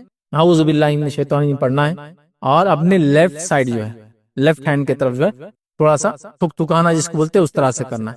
اب اگر آپ نماز میں اور کوئی بازو آدمی کھڑا ہے تو آپ جیب میں کر لیں گے یہ کام، اس طرح سے اس کو کرنا ہے. تو یہ اس کا کام ختم ہو جاتا ہے، پھر آپ کو بہکانا وہ چھوڑ دیتا ہے. لیکن پرائمریلی مومن کو آگے بڑھنا پڑے گا نا. شیطان اس کے بعد کام کرنا شروع کرتا ہے جب آپ تہیا کرتے، جب ارادہ کرتے. جیسا ایک انسان ہے جو ہدایت سے دور ہے، وہ ایک عام انسان ہے، جب وہ اسلام پڑھنا شروع کرتا ہے، جب شیطان آ کے اس کو بہکانا شروع کرتا ہے، ارے ان سے یہ سوال کر، ارے یہ مذہب تو ایسا، ارے فلاں، اور اس کو جواب دینا پڑتا ہے. شیطان کو اپنے مائنڈ کو تیار کرنا پڑتا ہے، ہدایت تک پہنچ جاتا ہے. تو ہم کو اللہ نے ہدایت دے دی، اب توفیق کی ضرورت. تو جب ہم کوشش کرتے ہیں تو شیطان آتا ہے، ظاہر سی بات ہے اس کو نکالنے کے لیے اعوذ باللہ من الشیطان الرجیم پڑھنا چاہیے، دعائیں پڑھنا چاہیے، اذکار کرنا چاہیے، اور اس سے بچنے کے جتنے طریقے قرآن و سنت کے اندر آئے وہ ہم کو کرنے کی کوشش کرنا چاہیے. تو انشاءاللہ عزیز ہم اس کے فتنے سے بہرحال بچ جائیں گے. لیکن یہ ایک بات بتا دوں میں، شیطان کہیں بھی اس کے لیے ذمہ داری روز قیامت نہیں لے گا. وہ کہیں گا اللہ میں نے صرف بہکایا تھا، باقی جو کیا انہوں نے کیا، تو اس کا الزام مجھ پر آنا نہیں چاہیے یاد رکھیں. ٹھیک ہے، تو لہٰذا ہم اس کی کوشش کریں کہ اس کے بہکاوے میں نہ آئے، اور اس سے بہکاوے سے بچنے کے جو طریقے آلریڈی میرے بہت سارے لیکچر ہیں جن اور شیاطین وغیرہ وغیرہ، ان کو آپ دیکھیں. کسی نے ایک سوال کیا، چت پر ایک سوال تھا، آن لائن کوشچن تھا، نماز قبول ہوئی یا نہیں کیسے پتہ چلے گا؟ تو دیکھیں نماز قبول ہوئی یا نہیں ہوئی یہ کیسے پتہ چلے گا؟ وہ اس طرح سے کہ اگر آپ نے نماز کو جیسا پڑھنا چاہیے ویسے پڑھا تو اللہ کا کام ہے اس کو قبول کرے، بالکل قبول ہوں گی. یہ طریقہ ہے اس کے معلوم کریں. مطلب اللہ رب العزت نے اس کا وعدہ کیا کہ میں تمہاری عبادت میں قبول کروں گا اگر تم ایسے کرو گے. آپ نے اگر وہ کام کر دیا جو اللہ چاہتا ہے تو اللہ کا ذمہ ہے اس کو آپ قبول اللہ کریں گے. کسی کہنے والے نے ایک اچھی بات کہی تھی، کوئی دلیل تو نہیں ہے قرآن و سنت کی، لیکن انہوں نے اچھی بات کہی تھی، اگر ایک نماز کے بعد آپ دوسری نماز کے لیے مسجد میں آ کر کھڑے ہیں تو یہ اس کی دلیل ہے کہ آپ کی پہلی نماز قبول ہوئی تھی، تبھی اللہ نے آپ کو دوسری نماز کی پھر سے توفیق دیا، پھر کھڑے آ کے مسجد کے اندر. تو آپ نماز کو اس کے کنڈیشن پہ پورا کیجئے. رب العزت نے اس کا وعدہ کیا کہ وہ اس کا بدلہ دیں گا، اور یہ اس کی دلیل ہے کہ وہ نماز ہماری قبول ہوئی. لیکن اس کے لیے کوئی ایسا میں علامت نہیں بتا سکتا کہ ہاں ایسا پتہ چلتا، چونکہ اعمال قبول ہوئے نہیں ہوئے وہ آخرت میں پتہ چلیں گا. بس اس کو اخلاص کے ساتھ کیا جائے، قرآن و سنت کے مطابق کیا جائے، اس میں ریا وغیرہ نام و نمود شامل اگر نہ ہو، اس کے کنڈیشن کو فلفل کر کے کیا جائے تو انشاءاللہ عزیز وہ یقیناً قبول ہوں گا. چونکہ اللہ نے اس کا وعدہ کیا وہ قبول کریں گا. اگر بندہ اپنا کام کرے اللہ اپنے طرف سے جو اس نے وعدہ کیا اس کو انشاءاللہ عزیز وہ پورا کریں گے. السلام علیکم ورحمۃ اللہ وبرکاتہ. میرا نام محمد محمود اختر ہے. وہ میرا ایک سوال تھا کہ آپ نے بولے کہ کسی کو مارے یا کسی جھگڑا کرے تو اس کا بھی اعمال اپنا اعمال اس کو دے دیں گے یا اس کے اپنے گناہ اس کو دے دیں گے؟ وہ نان مسلم بھی رہے تو اس کے ساتھ بھی ویسا ہی ہوگا یا کیسا ہوگا؟ میں نے ایک اچھا سوال کیا کہ اگر کوئی گناہ کرے کسی کے ساتھ تو ہم نے دیکھا حدیث میں کہ اس کی نیکیاں دے دی جائیں گی، یا پھر نیکیاں نہیں ہوں گی تو اس کے گناہ اس کو دے دی جائیں گے. تو کیا یہ سب کے لیے؟ ہاں سب کے لیے. یہ نان مسلم کے لیے بھی ہے، یہ جانوروں کے لیے بھی ہے، یہ مسلمانوں کے لیے بھی ہے، یہ بچوں کے لیے بھی، بوڑھوں کے لیے بھی، عورتوں کے لیے بھی، سب کے لیے لاگو. یاد رکھے ہم نے کسی کے ساتھ بھی کام کیا، نان مسلم کی زمین ماری، ساتھ زمین کا توق، نان مسلم پہ بھی ظلم کیا، جہنم میں جائیں گے. اس میں کوئی شریعت نے اس میں ڈفرینسیشن نہیں کیا کہ مسلمان کے ساتھ یہ تو ملیں گا نان مسلم کے ساتھ نہیں، کوئی ڈفرینسیشن نہیں. جیسا والدین کا اچھا سلوک کرو کہا، لیکن یہ کہا کہ مسلم والدین نان مسلم والدین مسلم و نان مسلم. پڑوسی کے ساتھ اچھا سلوک کرو کہا، پڑوسی کی ٹائپ بتائی کہ مسلم پڑوسی حدیث میں کہیں نہیں ہے. مطلب پڑوسی مسلم بھی ہو سکتا ہے, یہودی ہو سکتا ہے, نصرانی ہو سکتا ہے, نان مسلم ہمارے علاقے کے اندر بدھ, سکھ, جین, ہندو کوئی بھی ہو سکتا ہے پڑوسی. حدیث میں کہا کہ وہ شخص مومن نہیں جس کا پڑوسی بھوکا اور یہ سو جائے. یہاں ڈیفرنشیٹ کیا, مسلم پڑوسی, نان مسلم پڑوسی. نان مسلم پڑوسی بھوکا سوئیں گا تو آپ مسلمان نہیں ہیں, کوئی فرق نہیں ہے. یاد رکھیے, تمیز ہی نہیں کی. کسی پہ ظلم کریں گا تو اس کا بدلہ آخرت میں فلاں فلاں ملے گا. جیسا ظلم جو ہے آخرت میں ظلمات اندھیروں کی وجہ بنے گا. تو یہ نہیں کہا مسلم پہ ظلم یا نان مسلم پہ ظلم کسی کے ساتھ بھی کریں گا بدلہ یہی ہے. تو لہٰذا اگر کسی نے نان مسلم کو بھی ستایا ہے, اس کو بھی مارا ہے, اس کو بھی تکلیف دی ہے, وہ تو بہت دور کی بات, نان مسلم بھی انسان ہوتا ہے. اگر کسی نے جانور کے ساتھ بھی بدسلوکی کی ہے, ظلم کیا ہے, حدیث کے اندر الفاظ ہے, بہت مشہور حدیث ہے کہ ایک خاتون تھی, عورت تھی, اس نے ایک بلی کو پکڑا اور اس کو بند کر دیا ایک جگہ میں, نہ اس کو کھانا ڈالا, نہ اس کو چھوڑا کہ وہ جائے, اللہ نے جو اس کے لیے رزق لگا وہ خود کھا لے, اور وہ بلی مر گئی. اللہ کے رسول نے فرمایا اللہ نے اس کو اس بلی کی موت کیسے جہنم میں ڈال دی. تو ایک جانور کے ساتھ برا سلوک ایک عورت کو جہنم میں لے جا رہا ہے. ٹھیک ہے, تو لہٰذا یہاں سب انکلوڈیڈ ہے. اچھا, اس میں وہ چیز بھی انکلوڈ, آپ تو نان مسلم پوچھ رہے ہیں نا, وہ بھی انکلوڈیڈ ہے جو نان لیونگ تھنگس ہوتے ہیں. کیسے, اس کی مثال دیتا ہوں. جیسا آپ نے کوئی انسٹیٹیوشن سے ادھار لیا, شخصیت سے نہیں لیا. جیسا میں, آپ میرے پاس آئے, یا میں آپ کے ساتھ بھائی عبداللہ صاحب مجھے 1000 روپے دیجیے, لے لیا, تو آپ بولیں گے اور فیض بھائی نے میرے پیسے لوٹانی, بہت اس کے ساتھ برا ہوں گا, یہ ہوں گا, وہ ہوں گا. تو انسان ہے آپ, لیکن آپ انسان انسٹیٹیوشن ہے, ادارہ ہے, اور اس ادارے سے آ کے میں ادھار لے کر جاتا ہوں اور ڈبا دیتا ہوں, تو اس کا بھی گناہ ملے گا. اس ادارے کو میری نیکیاں دی جائیں گی, حالانکہ اس کو کوئی فائدہ نہیں ہوگا اس کا. ٹھیک ہے, اور مجھے گناہ ملے گا اس کا. تو کوئی یہ نہ سمجھے کہ نان, جیسا ہوتا ہے نا نان لیونگ تھنگس ہے, کہ آج فلاں کمپنی کا موبائل کا سرور جل گیا تو لگاؤ انٹرنیشنل کال, کون پوچھنے والا. اس کا بھی حساب دینا. اس کی مثال ایسی ہے کہ کھیت میں مالی نہیں ہے تو چراؤ پھل, چرا سکتے آپ نہیں, تو اس کا سرور جل گیا تو آپ کال کریں گے انٹرنیشنل, ہاں اس کا فائدہ اٹھائیں گے. ایسا میں فلاں کی دکان پہ آگ لگ گئی, نکالو اس میں جو مال لے کے بھاگو, کیونکہ آگ لگ گئی نا, ویسے بھی جل رہا تھا نا, میں نے لیا تو بچایا تو میرا ہو گیا. اب یہ جائز نہیں ہے, بچایا تھا تو اس کو واپس لوٹائیے کہ اجر ملے گا کہ دیکھو اس کا مال آپ نے بچایا. تو نان لیونگ تھنگس کے ساتھ بھی آپ ایسا سلوک کریں گے, دھوکہ دیں گے, مال لوٹیں گے, تکلیف دیں گے, اس کا بھی حساب ہونے والا ہے. فرق اتنا ہے کہ اس کو کوئی اس کا فائدہ نہیں ہوگا, لیکن مجھے تو نقصان کر کے چلا جائیں گا, میرے اجر میں نکل جائیں گا. تو لہٰذا ایک مسلمان نیکیوں کے معاملے میں بہت محتاط, اور گناہ میں ہر معاملے میں, ہر کسی سے گناہ کے معاملے میں وہ بچتا ہے. یاد رکھیں. السلام علیکم ورحمۃ اللہ وبرکاتہ. گارڈن میں, پارک میں, جیسے شاپنگ مالز میں ہو گیا, تو بچے مائیں جیسے بنا کر پڑھ لے رہی ہے نمازیں, تو اس سے بہت مسئلے مسائل ہو جا رہے, تو یہ کیا کرنا چاہیے؟ سوال یہ آیا ہے کہ بہت ساری خواتین جو ہے آج کل گارڈنز میں, پارک میں, شاپنگ مال میں نماز وغیرہ پڑھ لے رہی ہیں, تو اس سے بہت سارے مسئلے مسائل ہو رہے ہیں, اس کا کیا معاملہ ہے؟ اور انہوں نے کہا کہ جماعت میں بھی پڑھ رہی ہے نماز, تو کیا ہے؟ تو پہلی چیز یاد رکھیے, خواتین کے لیے جماعت سے نماز پڑھنا یہ ضروری نہیں, یاد رکھیے. اس لیے خواتین کے آپ زیادہ مسائل نماز وغیرہ کے, امامت کے نہیں سنتے ہیں, اس لیے کہ وہ ضروری نہیں ہے ان کے لیے. لیکن ایسا کر سکتی خواتین, منع نہیں ہے. لیکن فرق اتنا ہے کہ جب امام مرد ہوتا ہے تو وہ آگے کھڑا ہوتا ہے, اور اس کی ایک صف پیچھے سے مرد نمازی کھڑے ہوتے ہیں. لیکن جب عورت نماز پڑھائیں گی تو عورت امام عورتوں کے بیچ میں کھڑے ہوتی ہے, مطلب پہلی صف کے بیچ میں کھڑے ہوں گی, وہ عورتوں کے ساتھ, آگے نہیں کھڑے ہوں گی, ساتھ میں ہی ہوتی ہے. جیسا کہ اگر یہ صف ہے اور عورتیں کھڑی ہوتی, بیچ میں امام ہے, ادھر ادھر مقتدی کھڑے, مرد آگے کھڑا ہوتا ہے اور پیچھے اس کے مقتدی. عورتوں میں ویسا نہیں ہوگا. لیکن سوال یہ, گارڈنز میں, پارک میں, شاپنگ مال میں نماز, دیکھیے یہ کچھ چیزیں جو ہے نا ایک ٹرینڈ جیسا چل رہی ہے, اس ٹرینڈز کے چکر میں یہ سب چیزیں کرنا میں کہوں اوائڈ کریں. اس لیے کہ اگر گارڈنز اور پارکس میں عورتیں باجماعت یا ایسے صفوں میں نمازیں پڑھنے لگیں گی تو اس سے دوسرے مسائل تو کیا ہو رہے ہیں آپ کو پتا ہے. مسلم نان مسلم جو کمیونل ایشو ہے وہ تو آپ جانتے ہیں کہ کہیں کوئی نماز پڑھ رہا اور دوسرے لوگوں کو دھونا پڑ رہا ہے جگہ کو آ کر, وہ ایک الگ مسئلہ ہے. ٹھیک ہے, تو وہاں تو احتیاطی کرے. لیکن اگر ایسا نہیں بھی ہے تو اس طرح سے جماعت بنانا, کھڑے ہونا, پھر کوئی دیکھ رہا, جب مال اور گارڈنز اور پارکنگ کی بات ہو رہی ہے تو وہاں تو کوئی آپ کسی کو بول نہیں سکتے اندر مت جاؤ, عورتیں نماز پڑھ رہی ہیں, وہ آئیں گے, آپ کو دیکھیں گے, تو ٹھیک نہیں ہے پردے کے اعتبار سے کہ یہ سب چیزیں کی جائے. خاموشی کے ساتھ ہر وقت اپنی نماز پڑھے اور نکل جائے. لیکن میں یہ کہہ رہا ہوں کہ ٹھیک ہے گارڈنز پارک میں کبھی کبھار آپ گھومنے جائے تو ایسا ہو سکتا ہوں گا, لیکن شاپنگ مالس وغیرہ میں تو ایک اسپیس ہونا چاہیے الگ سے آپ کے لیے. اگر وہاں ہے تو یہ تو پھر سیف ہے, آپ کوئی مسئلہ نہیں اس میں. لیکن اس کو ٹرینڈ نہ بنائے. میں نے یہاں تک کچھ لوگوں کو دیکھا, ایک جگہ ایک پکنک اسپاٹ میں ہم گئے اور بیچ پکنک اسپاٹ میں جا لوگ گھوم رہے, ایک عورت نماز پڑھ رہی اور بھی کھڑے رہ کر ایک دم, اور وہ پکنک اسپاٹ ایسا کہ بس مطلب ہوائیں ایک دم نیکسٹ لیول کی اسپیڈ سے چل رہی ہے. آپ سمجھ رہے ہیں, ہوا تیز چلیں گی, ایک عورت کھڑے کی نماز پڑھ رہی ہے تو پورا برقع اس کے بدن سے چپک جاتا ہے جا کے.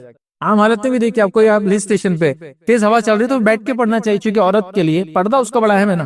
اب ہوا چل رہی ہے اور بیچ میں پورے پبلک کے آپ نے راستہ روک دیا اور نماز پڑھنا ہے، یہ سب شو بازی، یہ ٹھیک نہیں ہے. عورت نے چاہیے تھا کونے میں جاتی، کار پہ چلے جاتی، کار کی آڑ میں پڑھتی، کار کے اندر بیٹھ کر پڑھتی. کیا کچھ سہولتیں آج کل موجود نہیں ہے. کسی ریسٹورینٹ والے کو بولتے کہ 2 منٹ نماز پڑھنا ہے، کونے میں جاتے ہیں، بیچ سڑک پہ پڑھنا، یہ سب چیزیں بہرحال درست نہیں ہے. لیکن ابھی کیا یہ سوشل میڈیا کے جو ٹرینڈس ہیں نا، اس میں عجیب و غریب میں نے چیزیں دیکھی. مطلب پردے کے اندر ویٹ لفٹنگ چالو ہے، سکنی کپڑے ایک دم، مطلب وہ کپڑے جو بالکل جسم کو چپکے ہوئے ہیں، اور یونیسیکس جم، مطلب مرد بھی کھڑے عورتیں بھی کھڑی ہیں، اور وہاں آپ ویٹ اٹھا کے بتا رہے ہیں 250 کلو، ٹھیک ہے، کہ میں یہ کر سکتی ہوں.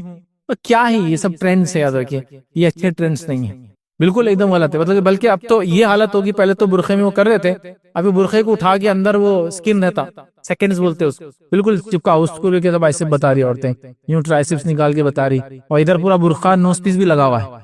آپ ٹرائسپس وغیرہ یہ دیکھو بولے ابھی یہ کافی آپ لوگوں کے لیے. کیا ہے یہ سب ٹرینڈس ہے. تو نماز کی بہت سارے ٹرینڈس ہے. تو میں کہوں گا گارڈنس اور پارک، شاپنگ مال سے پبلک پلیسز پر سائیڈ میں ہو کے خاموشی کے ساتھ علیحدگی میں پڑھے، یہ زیادہ بہتر ہے. بیچ وغیرہ میں پڑھنا، اور ایسی جگہ جہاں کمیونل ایشوز ہیں وہاں تو آپ بالکل بھی نمازوں کو ایسا کہیں بھی مت پڑھیں، ورنہ بہت سارے مسائل ہیں.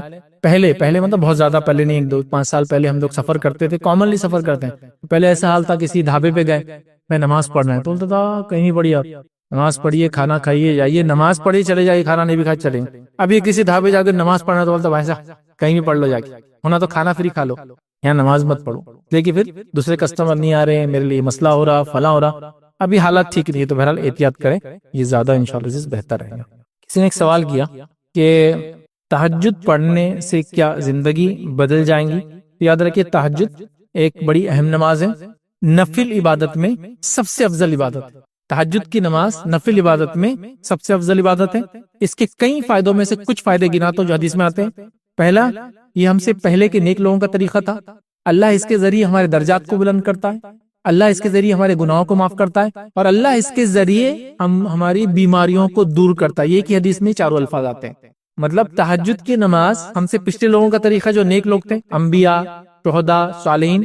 اس کے بعد گناہ معاف ہوتے اس نماز سے، درجات بلند ہوتے، اور جسمانی بیماریاں دور ہوتی اس نماز سے.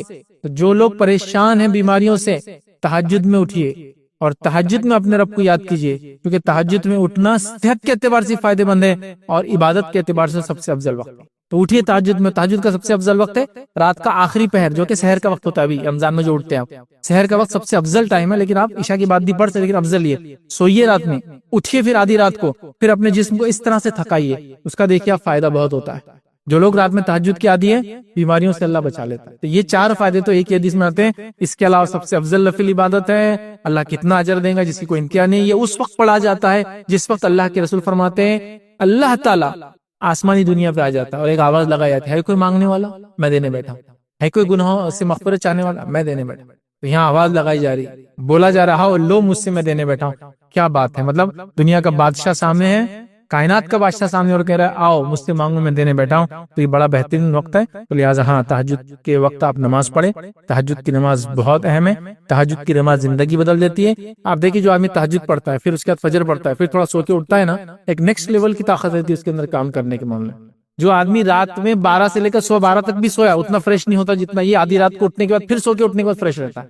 اللہ نے ہمارے جسموں کو ایسا بنایا ہے، یاد رکھیں یہ جتنا گھسے جائیں گے نا اتنا چلتے ہیں، اور جتنا اس کو آرام دیں گے نا اتنا برباد ہوتے ہیں. مطلب اس کا اس چیز سمجھیے. کچھ لوگ سمجھتے ہیں میں کچھ کام نہیں کروں گا تو جسم میرا بہت اچھا رہے گا، طاقتور رہے گا، لیکن ہم دیکھتے ہیں جو سب سے زیادہ کثرت کرتے ہیں ان کا جسم سب سے زیادہ اچھا رہتا. تو جتنا اس کو جلایا گیا اتنا زیادہ مضبوط بناؤ. تو یہ اس کا فلسفہ ہی یاد رکھیں. جیسا گاڑی کا ٹائر ہے، گاڑی چلیں گی 1,00,000 کلومیٹر ٹائر اچھے سے چلیں گے، بس اس کو چینج کرتے رہنا وقتاً، آگے کا پیچھے کا آگے، پلٹی کرنا، یہ کرنا، 1,00,000 کلومیٹر چلیں گے. گاڑی کو 2 مہینے کھڑا کیجئے بغیر ہوا کے، ٹائر کٹ کے خراب ہو جائیں گے. تو چلنے والی چیز چلتے رہیں گی جب تک چلیں گے اچھی چلیں گے. تو انسان کا جسم جب کھپیں گا اللہ کے لیے عبادتوں میں تو دیکھیے پھر وہ دنیا میں بھی آگے بڑھیں گا اور سارے فائدے اٹھاتے. تو لہٰذا تہجد بڑا اہم وقت ہے، بالکل اس میں فائدہ اٹھائیے. زندگی نہیں، یہ دنیا اور آخرت دونوں بدل سکتی ہیں انشاءاللہ.